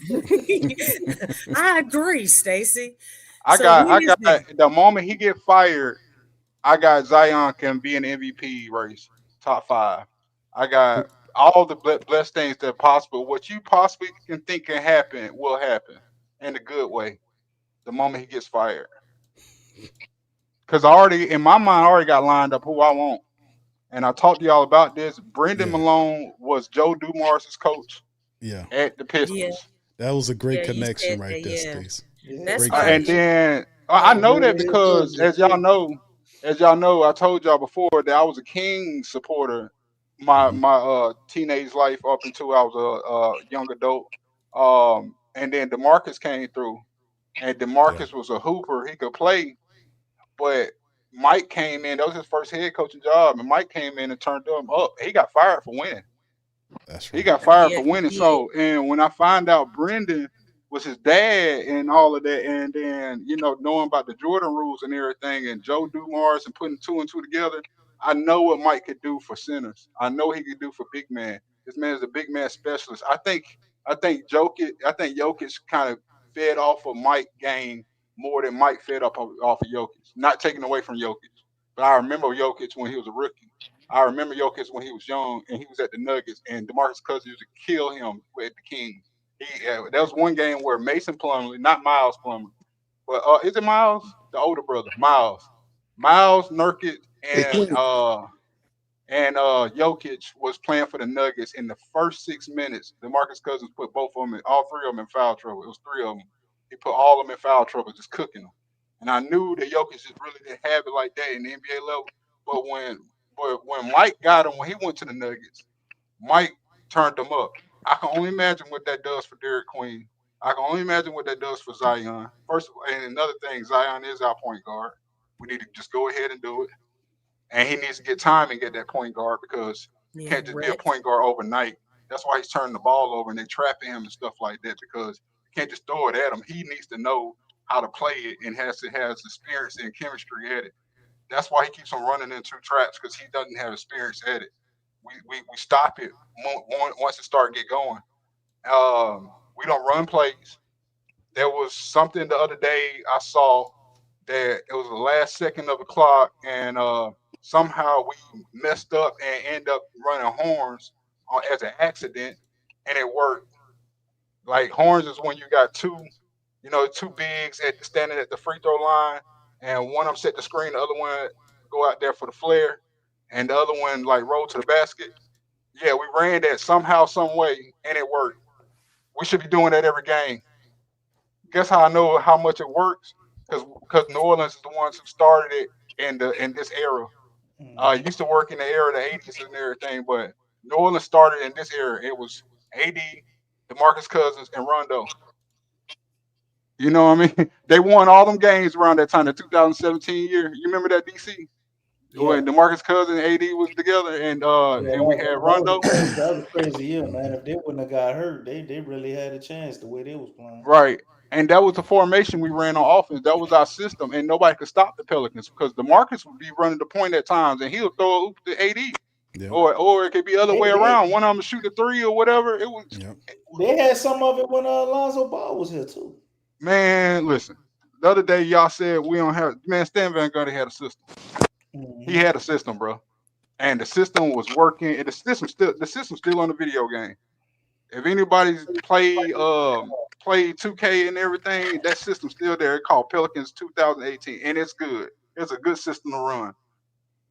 It should that stuff still could work right now. This man doesn't do none of that. He's a horrible coach. You He don't has do no pick and business being roll. nowhere near coaching staff. This Asha doesn't have no business being nowhere near close to this basketball team. And she play around and boycott her. I'm a boycott her, bro. I'm getting out of here, bro. Like real talk. We gonna like I'm talking about Gail Benson, like 'cause it starts with her and everything. I want to see us win. I really do. I really Hmm. do, y'all. But yeah, I was sharing something to Lex recently where I shared her that her times like around this time of the year, tennis players they're playing injured, and I showed her Naomi Osaka played. Well, she got injured on her birthday in her hometown in Japan and finished the game and won the game, but had to drop out of the tournament. And also all those other tennis players that are injured right now and they are playing with bandages on, but still playing tennis. Compared to the Pelicans getting little boo boos and they out. I don't need this stuff to start again. I really don't. I want us to win basketball games. You get where I'm coming from, DC? Like, Most I, definitely. I, I wish y'all could see it that there's other athletes playing with injuries, and the Pelicans are always getting injuries, and it'd be the smallest thing. Because I'm not. That has to be inside the. Has to Jose. be. Yeah, But that can we do we really know if it's gonna be the same? Just basing it off of the preseason. You don't think more guys will maybe play through injury this year? man. I'll tell you like this, New DC. regime? That's a good question too. Like I want to think that DC, but history just tells me that's all. And it could be just I'm having flashbacks from last season and the season before that. The season before that was pretty healthy. That's why we won a lot of games. But it just could be I'm having flashbacks. I just don't want it to start again, and I want us to play basketball because I don't see them like doing anything to get injured. You're not getting rebounds. You're not banging down there. So how are you injured all of a sudden? It's because you're unprepared and you're not stretching, and you're not working out.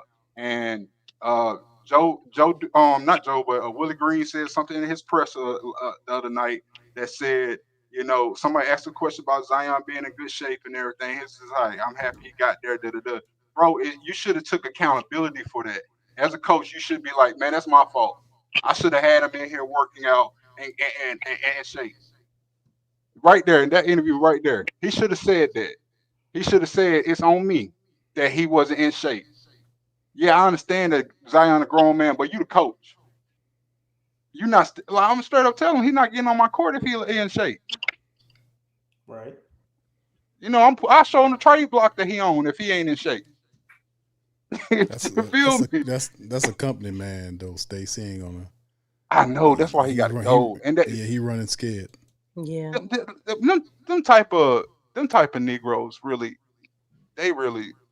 irk me, and there ain't too many type of Negroes that irk me. You know, so I understand Stanley Place next door to, living in the hood next door to Craig and Pop. Yeah, get off my. He ain't certified. He don't got that itch. You know what I'm saying? So you get what I'm talking about? I understand Stanley Place, like, you know what I'm saying. I understand that, like, Stanley living right next door to the Craig in the hood and all that stuff, and Friday and everything, and get off my lawn. I understand different types of black people. Not all black people are the same. What get me is that guy. He's a lot different. He's never stood up for Zion. He don't like Zion. Yeah, he doesn't. He doesn't. It's crazy that we just played. Like him. It's crazy that we just played the Rockets, who have Jabari Smith Jr., and we just played the Magic, who have Paolo Banchero. Players at the same position that came around the same, like they came in power forwards, highly rated, and look how their franchises treated them. Even to Jabari Smith Jr., where they went and got Durant, a player who they're trying to turn Jabari Smith Jr. to be his mentor and everything. They went and got him. They got a team that they built that one day he might be the star guy of that team. And then we go down to Magic and we see Paolo Banchero. Everything is built around Paolo Banchero. Yeah.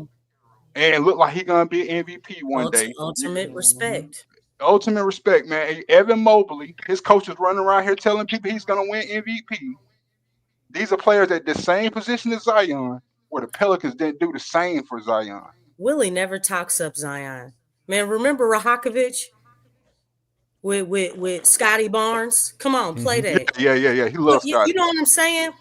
Like, remember his eyes? How he was looking at people? Yeah. And he was saying that junk with conviction? Yeah. Willie does not ever do that. You know what I'm saying? Like the only time he's remotely did that is when a reporter checked him when Zion was fouled. But he too busy trying to keep his money in his pockets and stuff. It's like Zion doesn't have that type of coach right now. He doesn't. He never has. Yeah, I mean it's Willie Green. You don't think Stan Van Gundy was like that at all towards him? The thing is, Stan, he's an old school cat, so that was Zion's type coach. Right? Not only that, it was Stan who brought out Point Zion. You know what I'm saying? He did that. He introduced that. Turkoglu. Because he had it with Turkoglu back in Orlando. He already knew Zion's that guy. He already knew the assignment. Then you gonna bring in another dude, because really I think Willie was brought in, for more so for Brandon. You know what I'm saying? But Zion's type coach was Stan. Zion didn't have a problem with Stan. I think Willie was brought in because he was cheap and he was going to be a pushover. Stan was gonna buck up, and the thing is, what's his name did not want no pushback. We know about that Big Q in DC. Yeah. He didn't want no type of friction. He wanted, look, you do what I tell you. That's dictatorship, right? Yeah, that's why Stan was gotten rid of, and then Brandon didn't like him, and he ain't even here no more. DCQ, y'all see what's going on in Baltimore? Y'all see what's going on with Baltimore? Yeah. Y'all see, me and Lex heard about this, but I'm gonna tell you though, that support base is going crazy. They ready to fire Harbaugh and Eric DeCosta. They ready to fire both of them.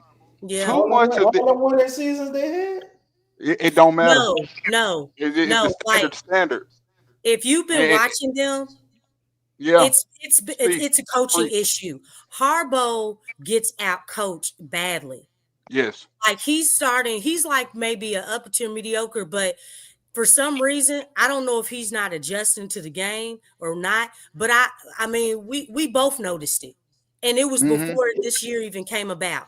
Yeah. We noticed it. Didn't Harbaugh he won a Super Bowl, right? He won a Super Yeah, it Bowl. was Harbaugh like has great. umpteen Harbaugh's years a ago Hall of when DC. Ray So Harbaugh's a Hall of he's Famer. still- he washed now. No, can't- Harbaugh's a Hall of Famer. No, this is the thing. Harbaugh's a Hall of Famer. I done seen him win games. There you I go. done seen him win games and stuff like that. But that's how short the leash is, and when the standard. You saw how Bama went crazy about Kalen DeBoer when Kalen DeBoer started struggling and everything early in the season when they lost to FSU and how they struggled last year. They ready to get him up out of there. New Orleans is the only place that's letting things slide like Brian Kelly, like Mickey Loomis should have been fired, Yeah. and Griff stayed here a little bit too long. He was trash, and then we got Willie Green and Okay. DC. I mean, Big Q. I don't mean to hit. You know what I'm saying? But am I telling the truth though? It's the only places like your people allowing this to get away. You know what I mean? Mm-hmm. Yeah, man. Passed up on Shadur. You ain't lying. Of winning. If you've been winning for a long time, yeah. It is what it is. Yeah, I mean, LSU ain't got no reason to be as bad as they are at times. You know, they had to start off with a better season, but Brian Kelly's a fraud, man. He ain't no SEC coach. You know, the last coach I had was really good. I loved him, even when he was at Ole Miss. What was his name? The Cajun dude. Ogeron. Oh yeah. Ogeron the dog, bro. He lost his mind after the championship. He divorced They his still wife. paying him though. With all them young girls, huh? He started Yeah, they wrestling still with paying him. girls. He used to bring him to his practices too. Yeah. It's too much foul stuff, bro. He lost his mind. But they still paying him, and but you got this fool, Mickey Loomis, still got a job, and that shouldn't. David Griffin should have been fired a long time ago Yeah. before he got fired. And Well, he got his keys after he tried to fire Willie. Willie was the final stop. Because Willie, the crazy part about it is Willie. The Griffin wanted to. He went to Gail about firing Willie Green. mm-hmm. He went to him. The reports indicate that he went to her to fire him, and she said no and end up getting rid of him. Is that right? That's Is how that right? She So had that a tells fact. me she's I wish he wouldn't have asked. I wish he just would have He didn't have the fired power. Willie, and He then didn't. she would have fired him and got the both They of them. both be gone. That's I the don't think order she of probably would've operations. fired him. that tells She me don't that know. she's oblivious to how bad the season was last year and She how don't know. She don't know anything and about how basketball. many empty seats was in that crowd last year. And how many people was ready to put bags on their faces and stuff like that last year. The I part put is you bags can't on my reach her face, though. and I wasn't even in the arena. But Right. she can't. Y'all She had can be sunglasses reached. on all season. She Yeah. can't be Every reached single because day. she's available. People This is the talk to first time I ever seen your eyes. Gail is out there all the time, so she ain't in the ivory tower somewhere. She's usually out doing charity work and all this kind of stuff. So she's nearby. So No I mean, game. that's how we was There's able no to get game rid of on her. some Yeah, face. be over there That's the collecting only taxes reason. for a new dress, bro. You know that. Just Look, saying. they coming back I can't on. watch the games. You know what? Yeah, Y'all said Memphis is not good this year, and I think Yeah, we should beat that team, bro. I think what's his name? He's hurt too, isn't he? Yeah. Ja, Yeah. yeah, Ja hurt and banged Okay. on. Hey, Here we go with the shoulda stuff. you know what? For some reason, they I just look like I just have a getting ready feeling for their next that transition. They're that not Willie ready will right now. find a way to lose that game. And you know what's so crazy, Lex? They weren't on Lex, talent I'm without gonna tell you him. something. Isn't that what Memphis DC can't said? rebound either. If they beat us in the rebound battle, I'm gonna be pissed. They DC can't always rebound talk either. about them winning on talent. That's what he likes to say. No, Well, Yeah. Beyonce, That's the you only can't way to always lose win it. on It's talent. not because Beyonce of brought that coaching. up. And don't let the game be close. Don't let the game be close. DC, the farther left you lean, the worse your mic is. I looked at Memphis the other night play the Hornets, and I said that's Can't hear what you're possible saying, that. bro. I looked at Memphis the other night play the Hornets, and I was like, it's possible that Memphis is going to be the fifth place team in the division, and which is shocking because how much I like them. I like Memphis. I like how they work You know what I mean? The grindhouse, the prestige of the them. grit and grind. But but it ain't happening like that this year. And they can't rebound either. They want to play their international ball. That's why Thomas Isola's there, whatever. They want to play their international ball now. And they can't if they beat us on the boards game one, is that who we got game one? If they beat us on the boards, I'm gonna be First game very of the pissed season. off. We should not lose that rebound battle. We should not lose the free throw battle. We should not lose a lot of stuff. And Willie gonna find a way. He gonna find a way. I mean, I'm counting on it, man. I'm counting on it because this the time. It ain't nobody left.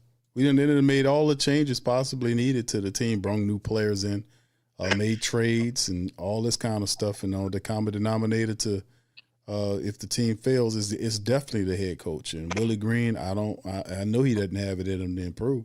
So these games are going to be crucial. I mean, I this want to is see year this. 5. I want to see this. Scroll it down. I want to keep on seeing it. Go ahead, Lex. I'm listening. No, I was just saying it's year 5, and there's been no change, man. Man, when I saw that all that non-movement and everybody was out on the perimeter, I'm like, are y'all serious? Like, and then they look. You know it's bad when Herb Jones is doing his shake and bake and pulling up for a 3. Stop right there. That is not your game. Stop right there, Q. I seen up into Thanksgiving. I saw 5 wins. It's a nasty schedule, bro. I saw 4 or 5 wins, and How many games did you? I'm gonna say the Hornets is gonna whoop Pels too. I'm really seeing that too. Yeah, the Hornets they play with a lot of energy, man. Yes, they were giving Dallas fits. Yeah, they gave the Knicks problems tonight. They Huh? gave the Knicks problems tonight with Jalen Brunson and everything, and the starting lineup of the Knicks except for Cat. Well, Melo and Brandon didn't play. They're a problem. I see the Atlanta wins. You can beat Atlanta, but what might get us against Atlanta is they went and got Nickel, and then they also got Dyson, and they might just turn up on us, and that might hurt us. They're gonna try to outshoot us. They really are, and they're gonna try to run us crazy.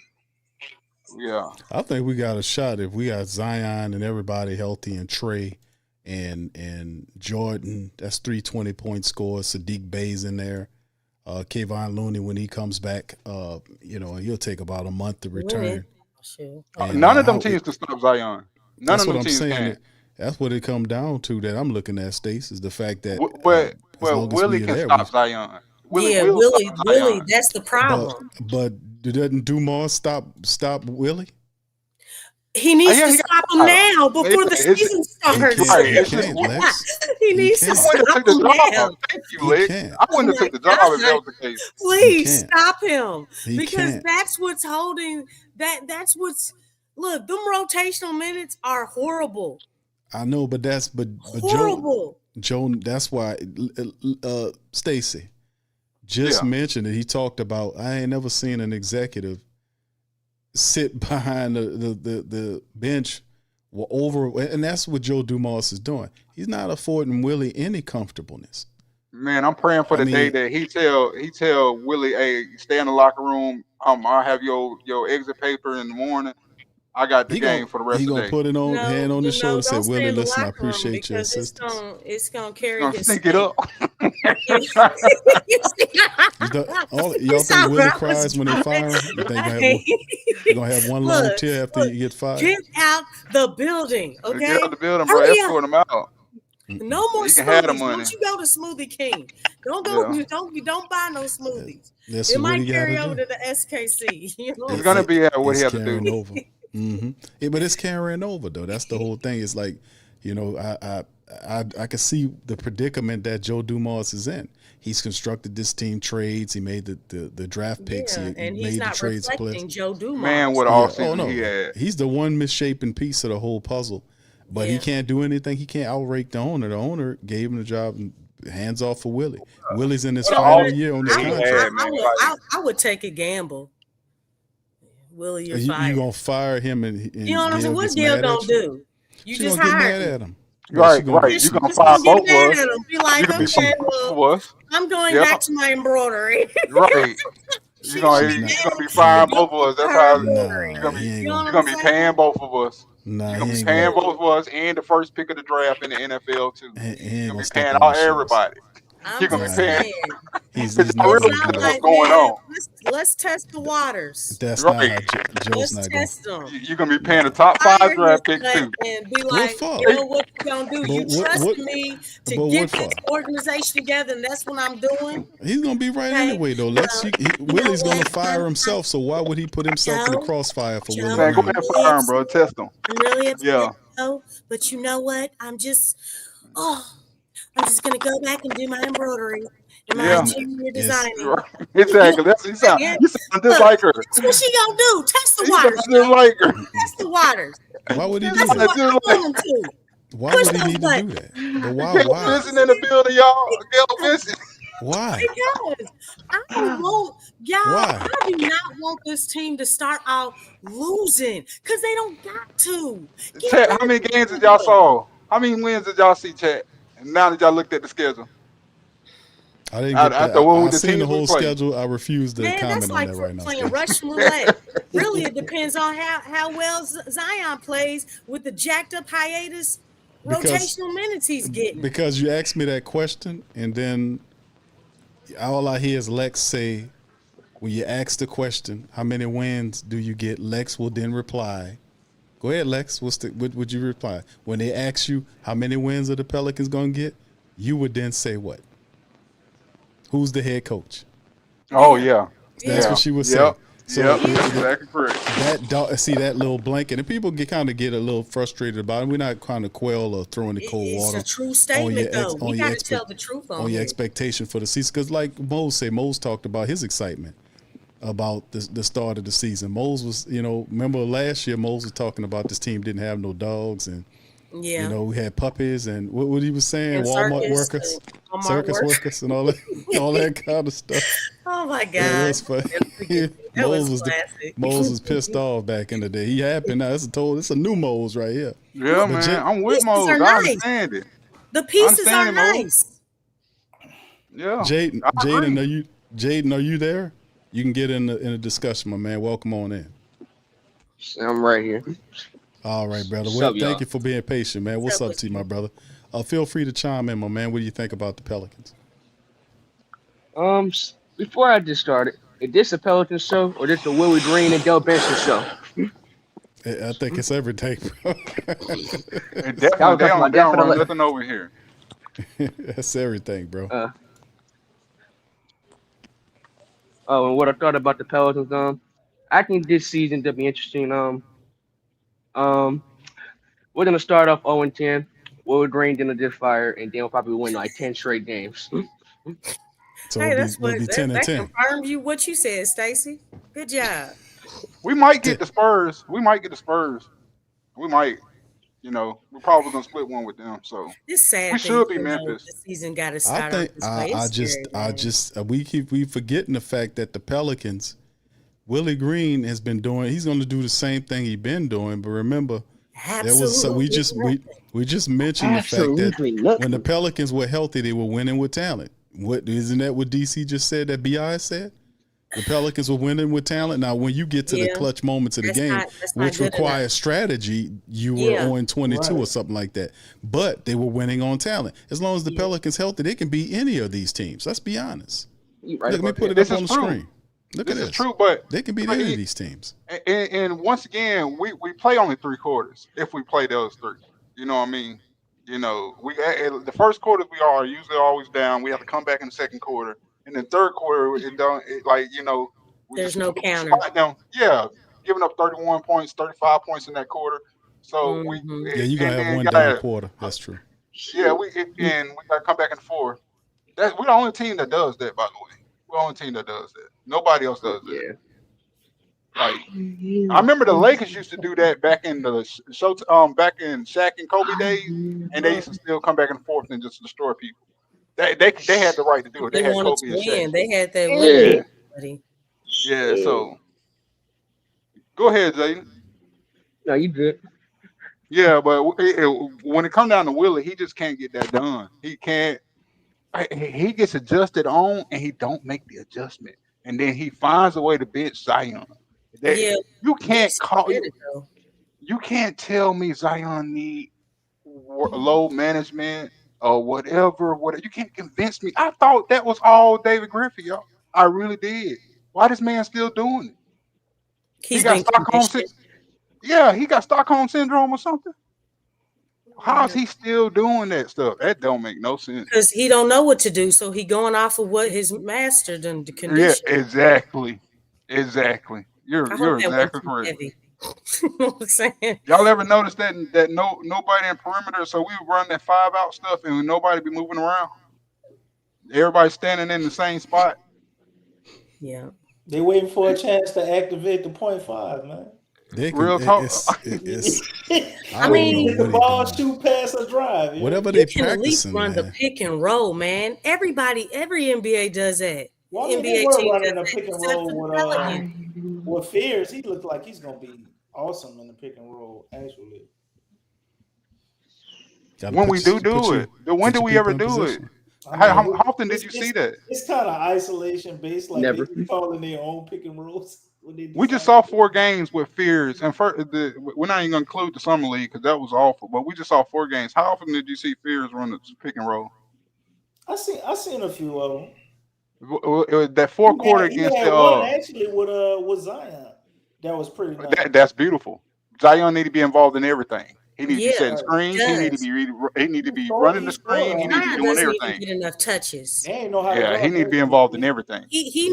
Zion needs to be like his attempts should be way more than 15. Yeah. Way Treat him more. like a star. Treat him like a star. And that's what the problem is. It's like Joe said that this is Zion's team, but the coaching does not reflect that. The strategy, the philosophy, the identity does not reflect that. And that's the stuff talking about earlier. Like, as far as ball handling, Zion needs to be the majority ball handler. Now, I know Mo said, talking about, you don't have that true point guard. That's not what I was talking about. Like, I'm saying, like, having that structure as far as, like, starting him out from the get-go with the ball. Downhill. Yeah. Downhill. Not saying that nobody else can do that, but you need to condense it down and have the ball majorly in his hands. The Bucks you do have it. to do that. They won a championship doing that jump. Giving Giannis the ball right off the bat. My bad, Lex. I didn't mean to cut you off, but yeah. But one thing, and I had said this last season, this is before they traded Doncic. Okay, so Luka, he handles the rock, right? Right. But then who is he playing next to in the backcourt? He playing Kyrie. Yep, Kyrie. Because the thing is, Zion creates for everybody, but you also want to have someone who can create for him. Right. Because Zion actually does well off the ball. But you need somebody else to do that. Now, I think Jeremiah Fears, he has that. Jordan Poole, I think he has that. But if you have Zion at the 1, you put Jordan Poole at the 2, you know what I'm saying? Just how Doncic and Kyrie operate, that's exactly what needs to happen with Zion. And just to let everybody know, and I've said this many times, Zion is not a 4. He isn't. He is not. Everybody has that imprinted in their head. And that's what Willie has in his, well, if he has a brain. But the thing is, that's what he has on his mind. Even though they know that everything works well when the ball is in Zion's hands, they still have him at that 4. Think about Kelly Olynyk. This is why I was upset. That's the only thing that I was kind of turned me the wrong way when Joe traded him.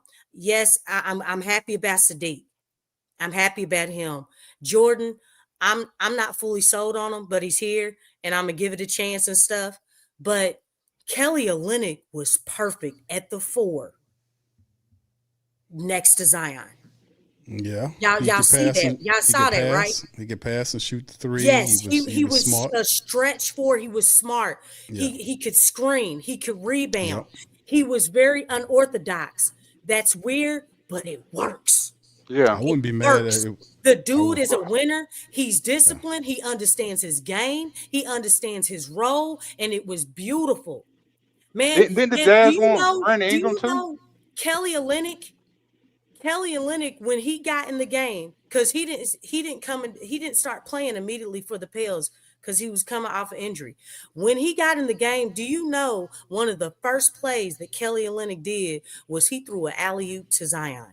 Yeah, he sure did. He sure Kelly did. Olynyk, people. Oh, he knows. He's a very intelligent player, Okay. man. Yeah, Sees All the right. floor Canadians. extremely well. I'm just saying. His I'm only just knock is saying, his man. athleticism, but he He covers it up needs well for with his Zion needs a intelligence. 4. He needs a 4 and A he stretch needs a 4, 5. stretch But 5. he Yeah, does not need to be the 4. If you yeah, get a 4 for that man, if you get a 5 for that man, oh my goodness. yeah. Oh Lord. Oh But my You goodness. know what? So last season we could have traded Brandon Ingram for y'all correct me if I'm wrong, but Laurie Marketing was the guy they were talking, or was it? Because they didn't sign Laurie Marketing at the time. They having contract disputes over there, and they wanted Brandon Ingram. We could have either got the pick or we could have got Laurie Brandon Marketing. didn't want to go there. Yeah, but it ain't up to him. You know what I'm saying? But But I mean, we let it if be up he to him. said I if mean, he it said kind of that he is wasn't because he gonna was going to get resign, re-signed. So. yeah, Oh, then okay. that scares anybody away. Yeah, They're like, that's the oh shoot, we NFL. don't got nothing That's the then. NBA. Yeah, that's the Yeah, NBA for you. That's the yeah. NBA. Because the NFL, you got to go and you got to go. Yeah, that's the difference. Yeah, hockey, you got to go. You got to go. Ain't nothing you can say about it. Yeah. But yeah, I get it. I understand that. Yeah, but the stretch 5 thing is something we've been crying about for the longest. We've been wanting it so bad. It's like they the only people that didn't understand it. Yeah, And they they got Kelly still don't Olynyk. know. They got an older version of what could be out there. You know what I mean? A more expensive, nobody wanted type of that Lex. That's better stretch forward than Kelly Olynyk. Yeah, I And know, I'm but not, I'm just yeah, saying, I was right, pleased, man. That was a start. Cause yeah, the thing is, you're it's right. all about reconstructing the roster. Zion is not a 4. Why do you Hmm. chicken heads still have him at the 4? Like if he is the face of the team and you're trying to build around him, then do it all the way and not half do it. Right. Don't have one foot in, and 1 foot out. Don't be straddling the fence. That Aha! Aha! you a hot mess, Vicky. Yeah, But that's what the problem is. You're not fully committed in building around him, and the fact that he's still listed as a 4, and guess what? He was top 10. Okay, y'all. He was top 10 in the NBA. Top 10 as far as getting downhill. he was. You He was know top. He was who number else was 3. on that list? He was number 3. Giannis, LeBron, It was. James It's Harden. Um, who else was on there? no. This who it was. This who it was. I'm gonna break it down. The top. So he had point guard numbers as far as driving to the paint, and it was the top was LeBron was actually number 4. It was him, Zion, Giannis, um, and then you had Jalen Brown, and then Zion at number 4. I mean, LeBron at number 4, which is still good. Franz Wagner and Paulo. It was those guys as far as small forward. I mean, power forwards and small forwards. Zion was actually still number 3 in the top 3 as a point guard. He had more drives than what a point guard would have. The only 2 point guard ahead of him was Shea Mm-hmm. and I knew Shea was somebody up else there. who does it. Somebody who just I forgot I who it knew was. James Harden was one of them too. I don't know if he was the second one, but because he gets downhill. But DC, you look at shared that that list stat. You though. don't remember? But and then another thing about it too, I also looked up and I found that Zion is averaging 12 potential assists a game. Meaning, like, if he made all his passes, I mean, and they made their shots on every pass that he took, that he made, they would have he would have 12 assists a game. You get what I'm saying? 12 Yeah, potential assists a game. Yeah, they because they get track a that lot of stuff in the space. yeah, they track that stuff in the NBA. And that's still high. Yeah, You know, that's a triple double if you think about it. You yep, know, Zion he gets his own rebounds. He also gets 28 points. So if he played 36, he would be at 34 points a game, something like that. And he would get his assist too, and that's helping our team as well. But Willie finds a way of not factoring none of that in. nope. He finds a way of That's not sad. doing any of this. And that's what You I be know, talking about as far as the data has been there. Why are we still like, why are we not taking the data that's been retrieved and not following through with that's going to help the team? Lex, the answer is he don't like him. We at Yeah, I that point know. where we gotta realize that he just like you said, he just don't like him. Because We're he at that don't point. I don't hear any type of conviction or any type of admiration that Willie has for when he's talking. When they ask him, it's almost like Willie Green is irritated when reporters ask him about Zion. I just don't feel like, or he always starts talking about the team or something. Like, dog, this is a star freaking driven league.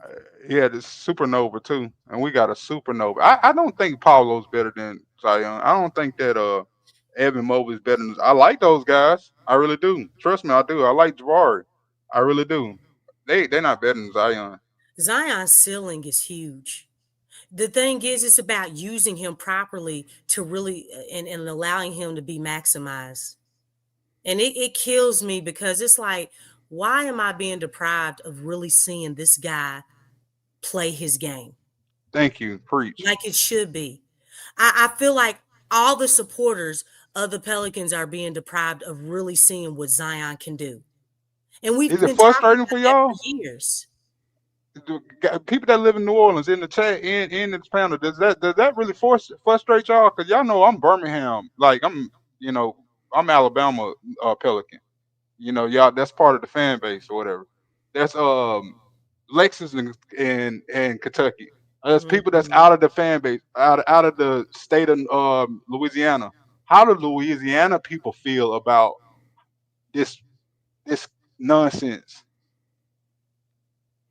I mean, they are upset. We upset about it, but you know, at the end of the day, we know that it's a certain amount of patience, I guess, is required because you have ownership that inherited the team. She don't know anything about a great deal about what she doing with the personnel, since she over trusting guys that should be replaced.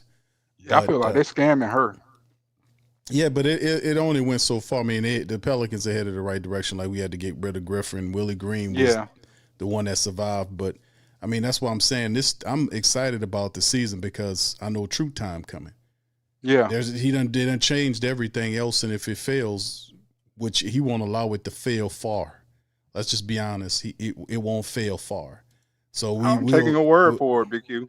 I'm just gonna be honest with you, bro. I mean, look at how he's moving. You think Joe Dumars did all of this Yeah, and I only like the for way it not to Lex is work? doing Oh, no, too. no. He's not gonna allow Willie Green That's why I'm to separating the two. hamstring this. It's not gonna work. It's not. He knows Willie Green and had lost the team last year. That's a fireable offense. He lost the team. How did he get them back? What he went to their house and started, we're gonna do this. That don't clean up the fact that his scheme doesn't work. His defense It is doesn't. subpar. He doesn't have any offensive identity, no team identity at all. It's confusion. The players don't really respect him like that. So I No. mean, eventually, at some point, he's going to meet his day. That's why I said the Pelicans are going to win a lot of these. I don't think they're going to lose a lot of the games that we see on the opening 10 or so. No, As long we as Zion banking on Williamson, talent. right? It's not But the you, roster, Q. And I'm no, I'm not, and I saying, don't want to. I don't want to lose. I really don't. I really I don't don't want to lose. either. But I'm, yet, I'm since I've been around, have you ever known me to lie to myself? no, You I know know what I'm you saying? tell the truth, Stace. But I'm just saying, as far as the Zion thing, Zion is in the best shape of his pro career.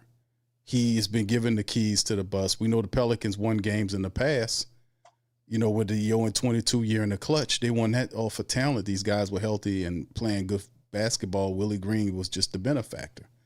So, I mean, I expect some of that to continue.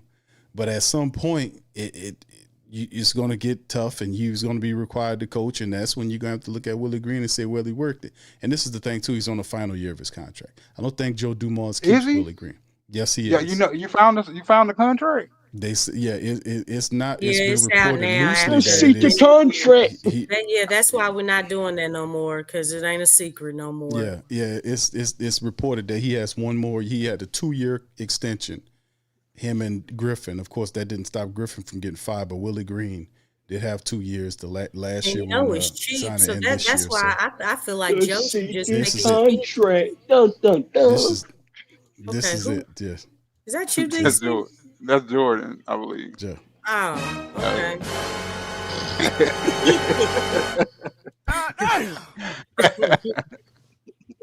Yeah. So, well, one thing I see too, Big Q. Like I think I don't want to lose San Antonio. I definitely don't want to lose to Memphis.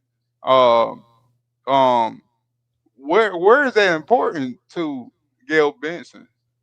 Where is that important, like, to anybody in the front office? Like, don't lose, at least don't lose the division games. You know what I mean? Like that's like saying LSU gonna sit here and just lose to Ole Miss this year, and then turn around and lose to Bama and lose to Auburn. Like, those are, if LSU was sorry, those are the 4 games they can't lose, the 3 games they can't lose. So where is that even important for New Orleans? The Pelicans. I mean, they're gonna lean on. She's leaning on Joe Dumars and what he's put together, and Joe Dumars has established, from his perspective of identity of toughness. He basically told Willie Green what it was going to be. He told Willie Green that how the Pelicans' identity, they're going to be a tough blue collar team. He ripped down all the soft verbiage, all of the crap that we've seen on the walls of the practice facility. That stuff up in You know what we need to do? He tore all that stuff down, fam. You know what we need to do? We need to foul the hell out of Wemby when we get a chance. We need to foul his ass, right? We're going to start a war with San Antonio and at least have one rivalry. You know what I'm saying? Like, and I say that because the Hornets have a rivalry with the Wizards. They are 2 of the worst teams in league history. They have a rivalry like, oh, we're not going to be the worst between the 2 teams, and that's sparking both teams to become better. And you know what I'm saying? Just like Boston has a rival with the Knicks and the Lakers. We don't. We need to go ahead and do something serious, like, well, I think they try to make it in Memphis because of Zion and Ja. Yeah, we got to do that. Yeah, we got to run up on one of the Memphis Grizzlies. I mean, can we even do that though? We do that in Memphis, they might not, you know what I'm saying, let us out the city. You know how hood Memphis is and how hood New Orleans is. You don't want to take it too far. It got to be San Antonio. It has to be San Antonio. It has to be. Well, that's what we're gonna have to do. Game 2, Wemby go up for a layup, and we got to clower it. We got to make the whole league hate us, bro. We're gonna become the bad boys Pelicans overnight, bro. We gotta take them out. But I think the whole league is already like it. You know what I'm saying? Well, we gotta feed into it, just like Joe did. When they ain't like Zeke and they ain't like Lambeer, and Lambeer was the instigator. People don't even know Lambeer is freaking rich. Ain't even violent like that, but like I said, you know, we gotta get there. Choose violence. We gotta embrace Joe for everything that Joe has done for us over the summer. We gotta embrace him. We gotta become the bad boy Pelicans. What y'all say, chat? We gotta become the bad boy Pelicans. It gotta be Wemby, not anybody, not Harper. I need to be Wemby. I need to see it. Now, I mean, hey, we talk about this stuff a lot. That's why I'm like, man, look, we already know what's up. Show me. We need to see the action. we need to see it. Be like, Lex, have you ever had one of your players catch a flagrant and you basically like, man, you can't do that, but pull it to a side like, good job.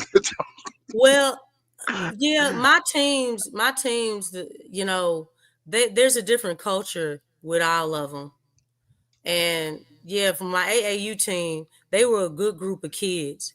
The team that I have right now, all of them have been in a fight.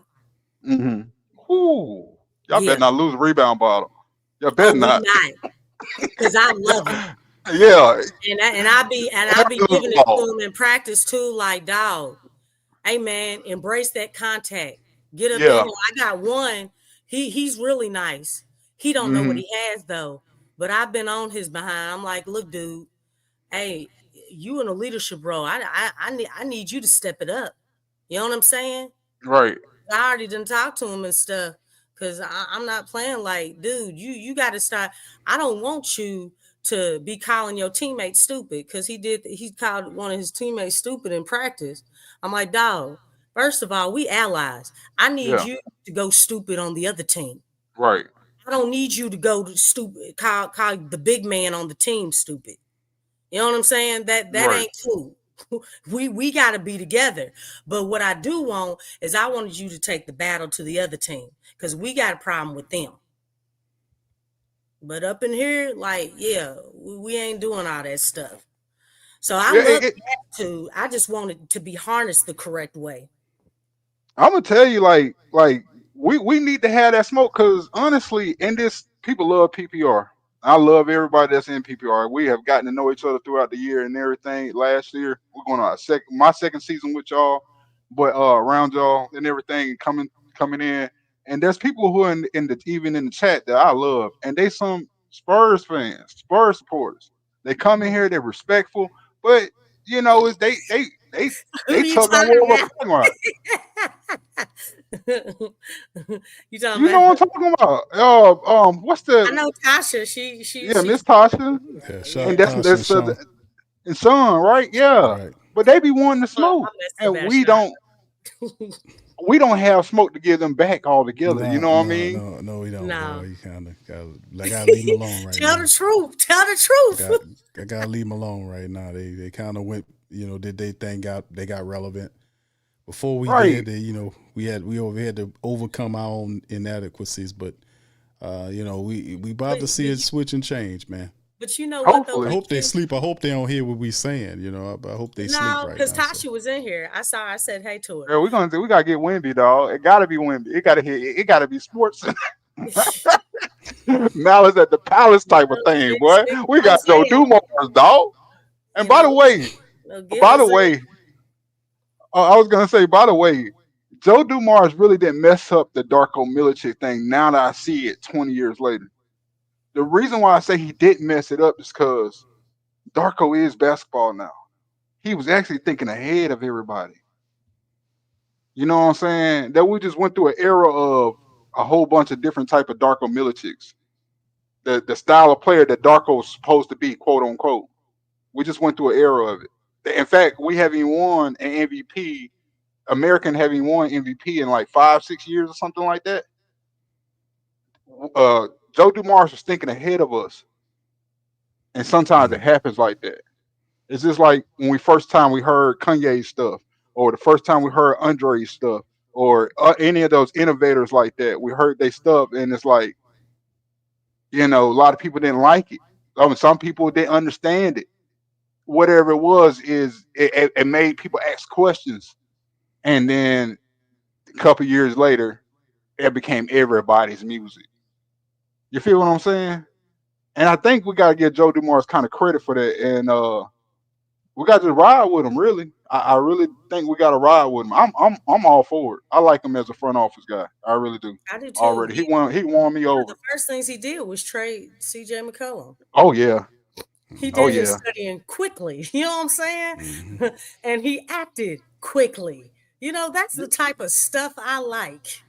Y'all And remember I really, came on here? I'm sorry, Lex. I keep on doing that to you. I apologize about that. Go ahead. nah, you good. But I just think, even in the front office, people actually, he didn't even fire them. They just left. So whatever he Oh told yeah. them, he was like, look, I'm probably not going to keep some of you all. So if you want to leave now, do it now. I don't even And think he that'll said it that save, nice. you know what I'm saying? Hey, he He just gave them the yep, opportunity to kind of rid yep. He themselves. told him if it's any way Henceforth, you wanted to go, let what me what know. what what was the Bryson Graham? Bryson Graham gone. He took a lesser Yeah, he job left. at Atlanta. Swing Cash. Remember Yep. I told you Gone. about her, Big Q? Like I wasn't even sure about her. She ain't here. She left on her own accord. Yeah. See, stuff like that. That's why I was like, in during the season, I'm like, man, I'm not with nobody right now. Yeah. I'm not with nobody because I don't know these people. We don't know them.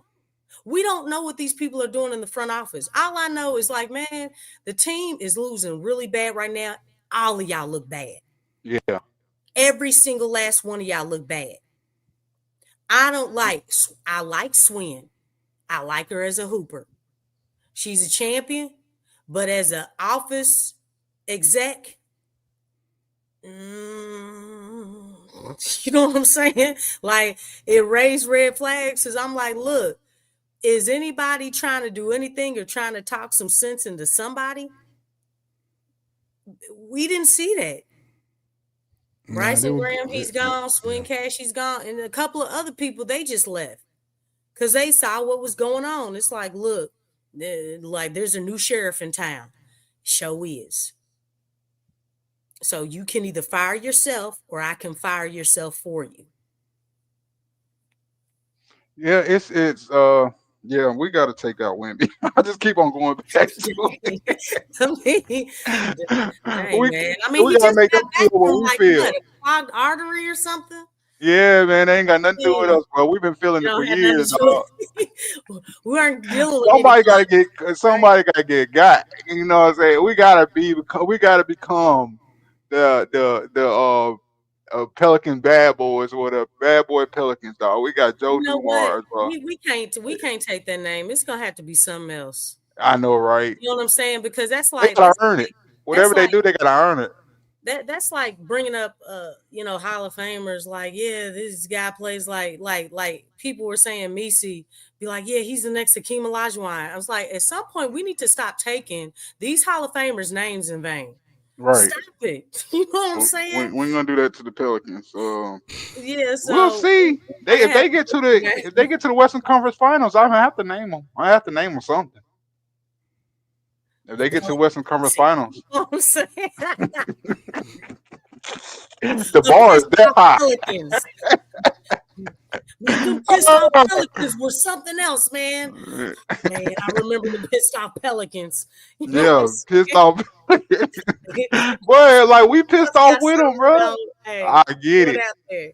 I get it. We was injured and banged up all last year, and I don't even know if half of the injuries was real.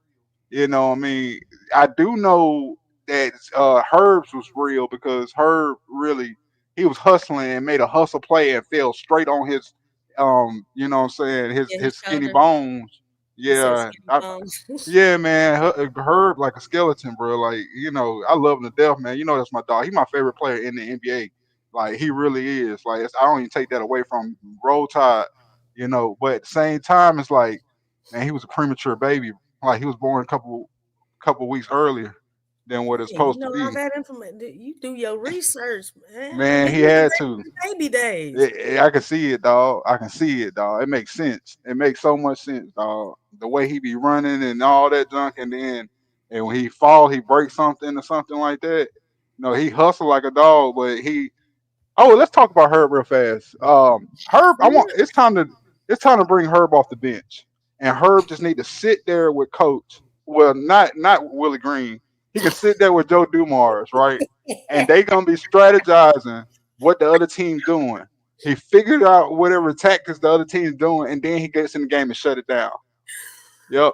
Sit there Uh-huh. with Willie Green. Yeah, that's what we need to do. And then once he go in, because by that time we're up on some points because what Sadiq Bey's done for us, helping Zion synergizing with him and getting buckets up and everything. But we can shut him down. You feel what I'm? That's a strategy that Willie Green ain't thinking of, right? I mean, Like, he's not thinking about putting Zion at the 1 and putting a 4 and a 5 out there. all right, let's do this real fast, Coach Lex. Let's do this. This is what I suggest. Uh, this is what we can work with me here and chat. Mhm. Work with us. Zion at the 1. Okay. I really want Jordan Poole to be a 6 man, but we need scoring really bad up front. I don't know how we're going to be able to start Jordan Poole against the Spurs because their wings are so big. Like they got some huge wings, and they all can hoop. Keon Johnson's actually better than what I thought. He actually doing well in this preseason, and Vassell and everybody. But yeah, I really want him to be a 6 man. But okay, we got to start him, so we're gonna start him at the 2, and then we're gonna have uh, Sadiq Bey at the 3. We're gonna have Murph at the 4, and then we're gonna have oh, we down on centers, ain't we? Dang. Well, Dang, you Misi, don't have any options. Misi, you about to play 36 minutes. Misi's playing 36 minutes now, y'all. Because Carlo Oh too. my gosh. Shoot, I would start Carlo. It's Where gonna be Carlo out. Misi. Yeah, Misi, you're gonna play 36 minutes Misi. tonight. Yes, you are, because that boy Dickerson is never getting back in my basketball team. Shoemaker be in my center before Dickerson ever will. He only 6'8". You got going right. Oh my gosh. How we gonna start that lineup, and then off the bench we We bring in down some centers, aren't we? yeah off the bench we're gonna bring in Fears at the 1. We're gonna bring in PV at the 2, and then we're gonna have Herb at the 3. Well, we can put Herb at the 4, even though I don't want to. We can put Hawk at the 2, PV at the 3, Herb at the 4, and then shoot. Yeah, Misi's playing 36 minutes. He sure is. He's gonna play on the bench too. How about we just put Zion back in? That's how he played 36 minutes. Keep him You in. played 40 minutes. Now, who's the first one subbed out? Because that's the problem I have. I'm tired of Zion, who's supposed to be the star. He the first one subbed out. So who's being the first one subbed out? Because I'm tired of it being Zion. Because I don't mind having Herb and Sadiq Bey in at the same time. If I had to choose one, it would be Jordan Poole. It would have to be Jordan Poole. It had to be Jordan Poole. Because by that time he had shot. He got his shots up. By that time he would have got his shots up. You know what I'm saying? Jordan Poole might be in the first quarter with already 8 shots. He could be going 2 for 8. Yeah, we can go in there and shoot them up, Jordan. And hey, we're gonna sit you down when it get bad. If it's good, if you hot, we're gonna keep you in there. How about that? That's how it goes. It had to be Jordan Poole. I need the spacing though. I really do need that spacing. Yeah. I really do need that spacing because I'm thinking defense in off. I'm thinking 2-way game like you've been saying lately. So, what are we doing at center again? Because Dickerson's never playing in my basketball team. Right now, the Pelicans only have one NBA ready, active, available 5. Yeah.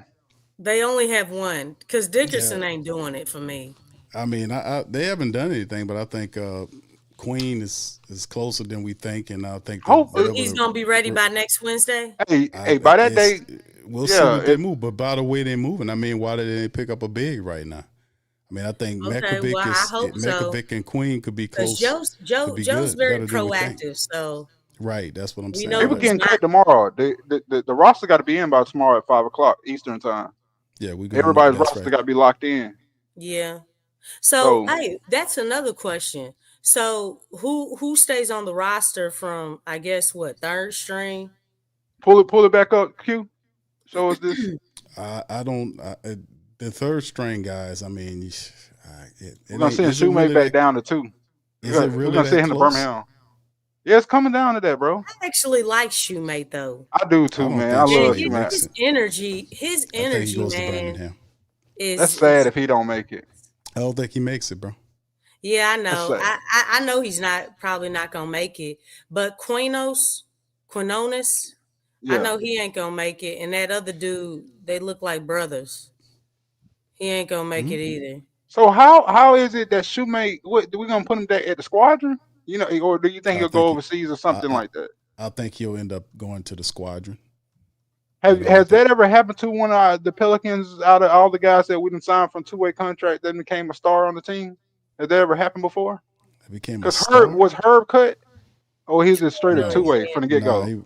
Herb was but I don't think Herb was ever. Wasn't Herb the second round pick? It was a second round pick, but I at don't that think he was time, ever second cut. round picks were 2-ways, bro. But I'm not sure if New Orleans did the same thing. Sometimes second round picks are 2-ways for the most part. But I don't know if that was the same thing with Herb. You know what's I don't think it crazy was the though? same for Herb. Go ahead, Lex. Derek Queen, and again, this is all about reconstructing the roster. But Derek Queen actually plays the best at the 5, not the 4. Yes, this is true. I've seen it myself. You know what I'm He's saying? never Yeah, we played. all have. Like, this is the stuff that I'm talking about. It's like this stuff continues to be ignored. And it's like, you have to change the way that you look at these 3, players and 4, understand what's going to maximize them. And in 5, turn, it's 7, going to maximize the team. 8, 9, 10, Like, this gets on my nerves that 11, 12, this keeps happening. But Derek Queen should not be 16, second 17. string, coming in at the 4, for Zion. He shouldn't be listed as that because that's not correct.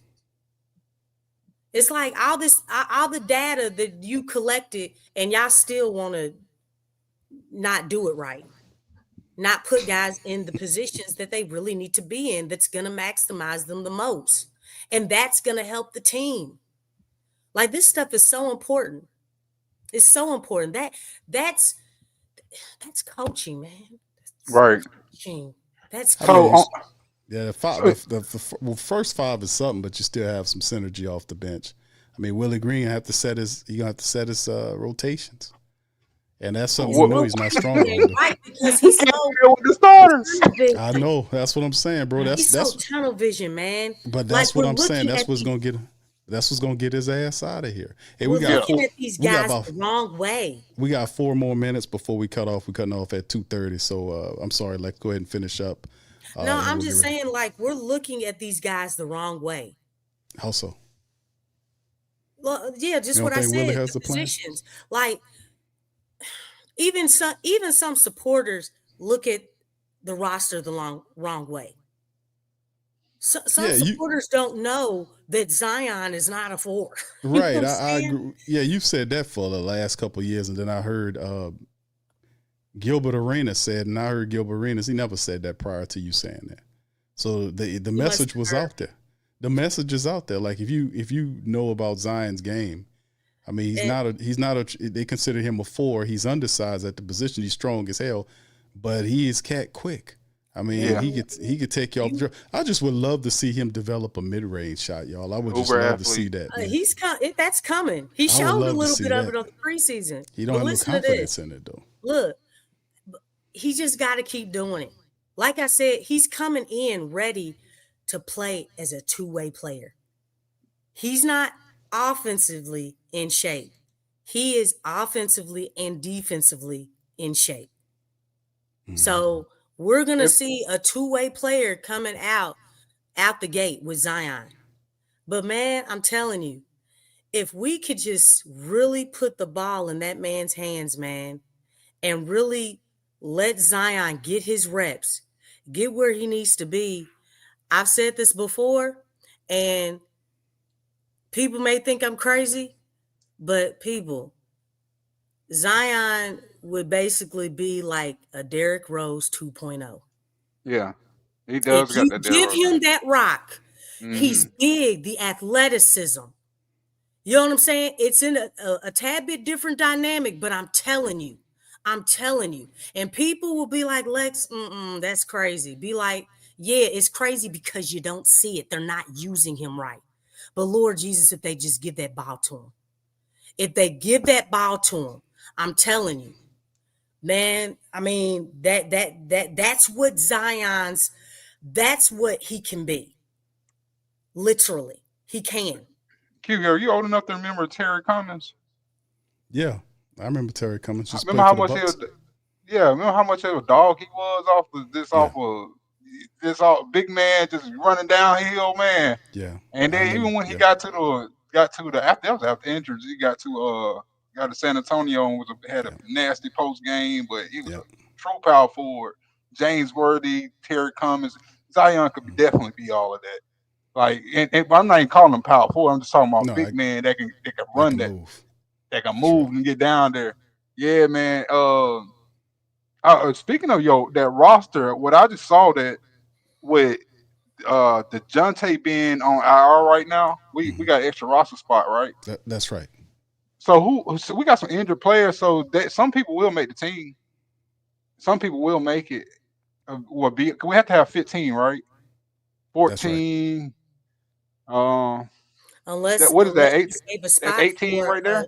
for a big man from free agency or Let me something. see. Yeah, we got to. We got to do 6, that. 9, That's the only way I cut shoemate. 15, 18, That's the only 19 way I in cut there. shoemate is Yeah. if Yeah, we don't have. yeah, or unless he gets a different coach. 1890. We got 2 men on. I see Oh, 2 on our right there, Queen mhm. and Dejounte. So that's 2 spots right there. What you think, Q? Who all makes the team off of that? I, I would have to say our traditional guy. I think Queen is close to coming back. I mean, they had the report saying he's close. So Okay. I mean, them not moving him back. I think Queen he starts the regular season on the active side of things. I think the guy that didn't make it. I like Shoemate's physicality Oh, and his that hustle Bryce mentality. dude. I don't think he Yeah, makes it. I Though I don't think think he'll he probably makes end up. it. Yeah, I don't think he makes it. And that's sad for Bryce McGowan because he didn't got Yeah, popped around a lot of places, man. He's a good basketball player, but he just can't find a way into an NBA roster. What about Shoot, Spring? Jaden I Springer. don't think Yeah, Springer makes it either. I don't think we saw him, but yeah. Springer doesn't make it. Um, and then Trey Alexander. I don't know about him. I didn't see Trey, Trey Trey, Alexander at all. He didn't really stick out to me a I whole think lot. he isn't Trey on the 2-way. I know He Trey, might Trey be, bro. and Hunter Dickinson are on the 2-way, aren't they? Let me look that up. If I'm not, y'all help me in the chat. I think those Trey Alexander and Hunter Dickinson on 2-way contracts. Well, the Because thing is really, about we can Spring, let them 3 go because we gonna need some more size, man. I'm concerned about the size, man. Like you talking about team after team getting beat up on in the front court. And the thing is, let me tell you something. With the centers being down, you know what I think is gonna happen? Well, I probably know it's gonna happen, but I really didn't want to say it. But I'm gonna say it because I don't know. I just Zion better not be playing center. yeah, there you go. Thank you for Yeah, saying it. yeah. They I have really feel like that's what Willie Green's gonna do. Trey Alexander, Hunter Dickinson, and Bryce McGowan's all on 2-way agreements. Yeah, Shoemate gone then. Yeah. And I don't know if y'all noticed. Y'all saw the Houston game, right? Yes. Yeah. Do How you all big they know were. who Zion was guarding? Amon? Or who? Was Steven Amon Adams. or Talking about Adams. He was guarding Steven oh, Adams. sure was. He was guarding Steven Adams. That didn't make Yeah, no sense. it really did not. Oh I was so God. mad about that. So You it's don't do that to already your star started. player. It's You don't put already started. you don't put your star guard, your best player, your best scorer on the Big most physical player on the other or team. He will get beat up down Ranch. there. And Steven You Adams at don't this do point of his that. You Steven's a playing goon into at my this point. hand. So If I'm a right. coach against us, you're And, coaching right into my hand because I want him to be playing against Steven Adams because Steven Adams is gonna beat him up.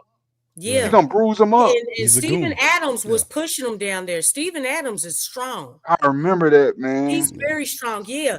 Zion was guarding him quite a bit. And I was like, okay, what?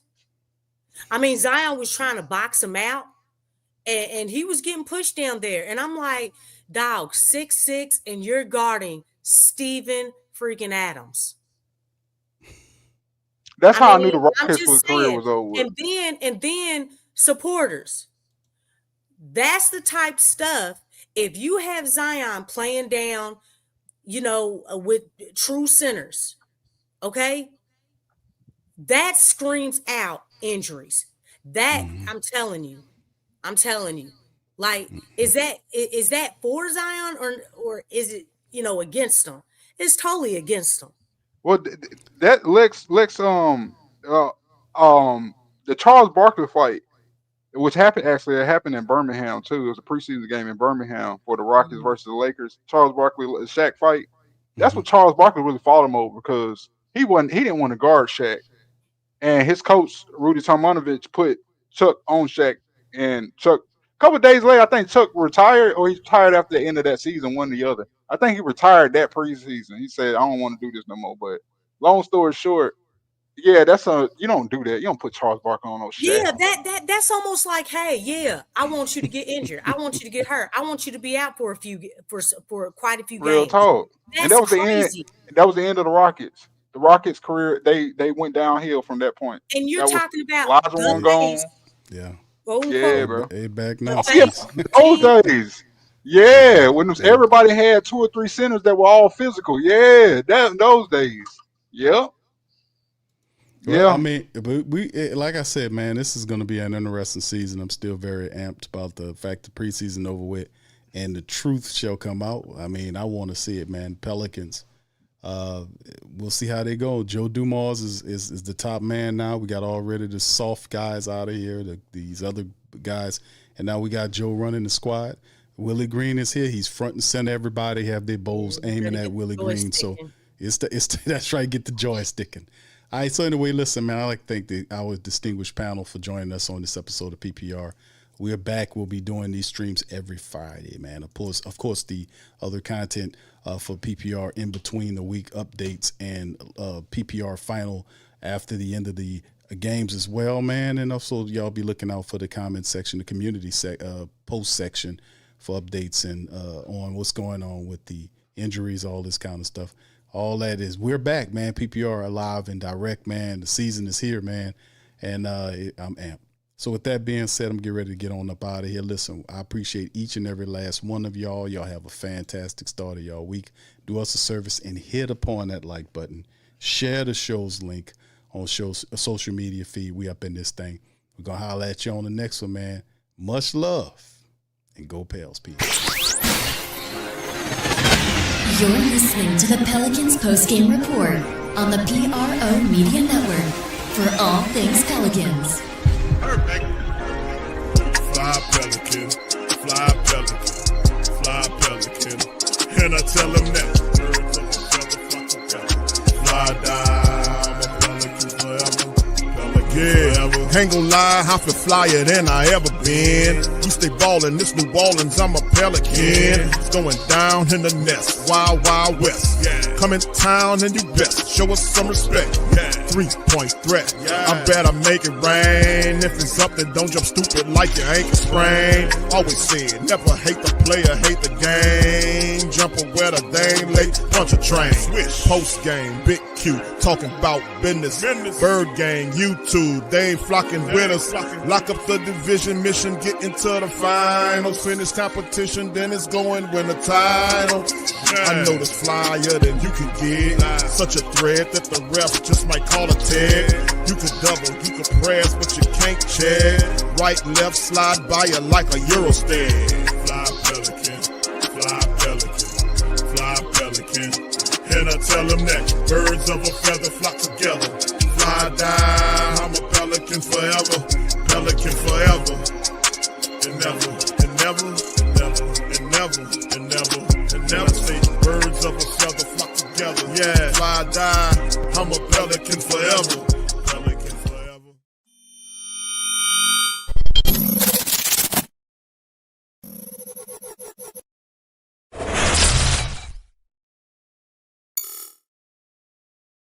Hey, New Orleans! Whether you're catching up on Saints news at Jackson Square, checking Pelicans scores in the Garden District, or staying updated on LSU while grabbing coffee in the French Quarter, there's one place that keeps you connected to everything that matters in our city.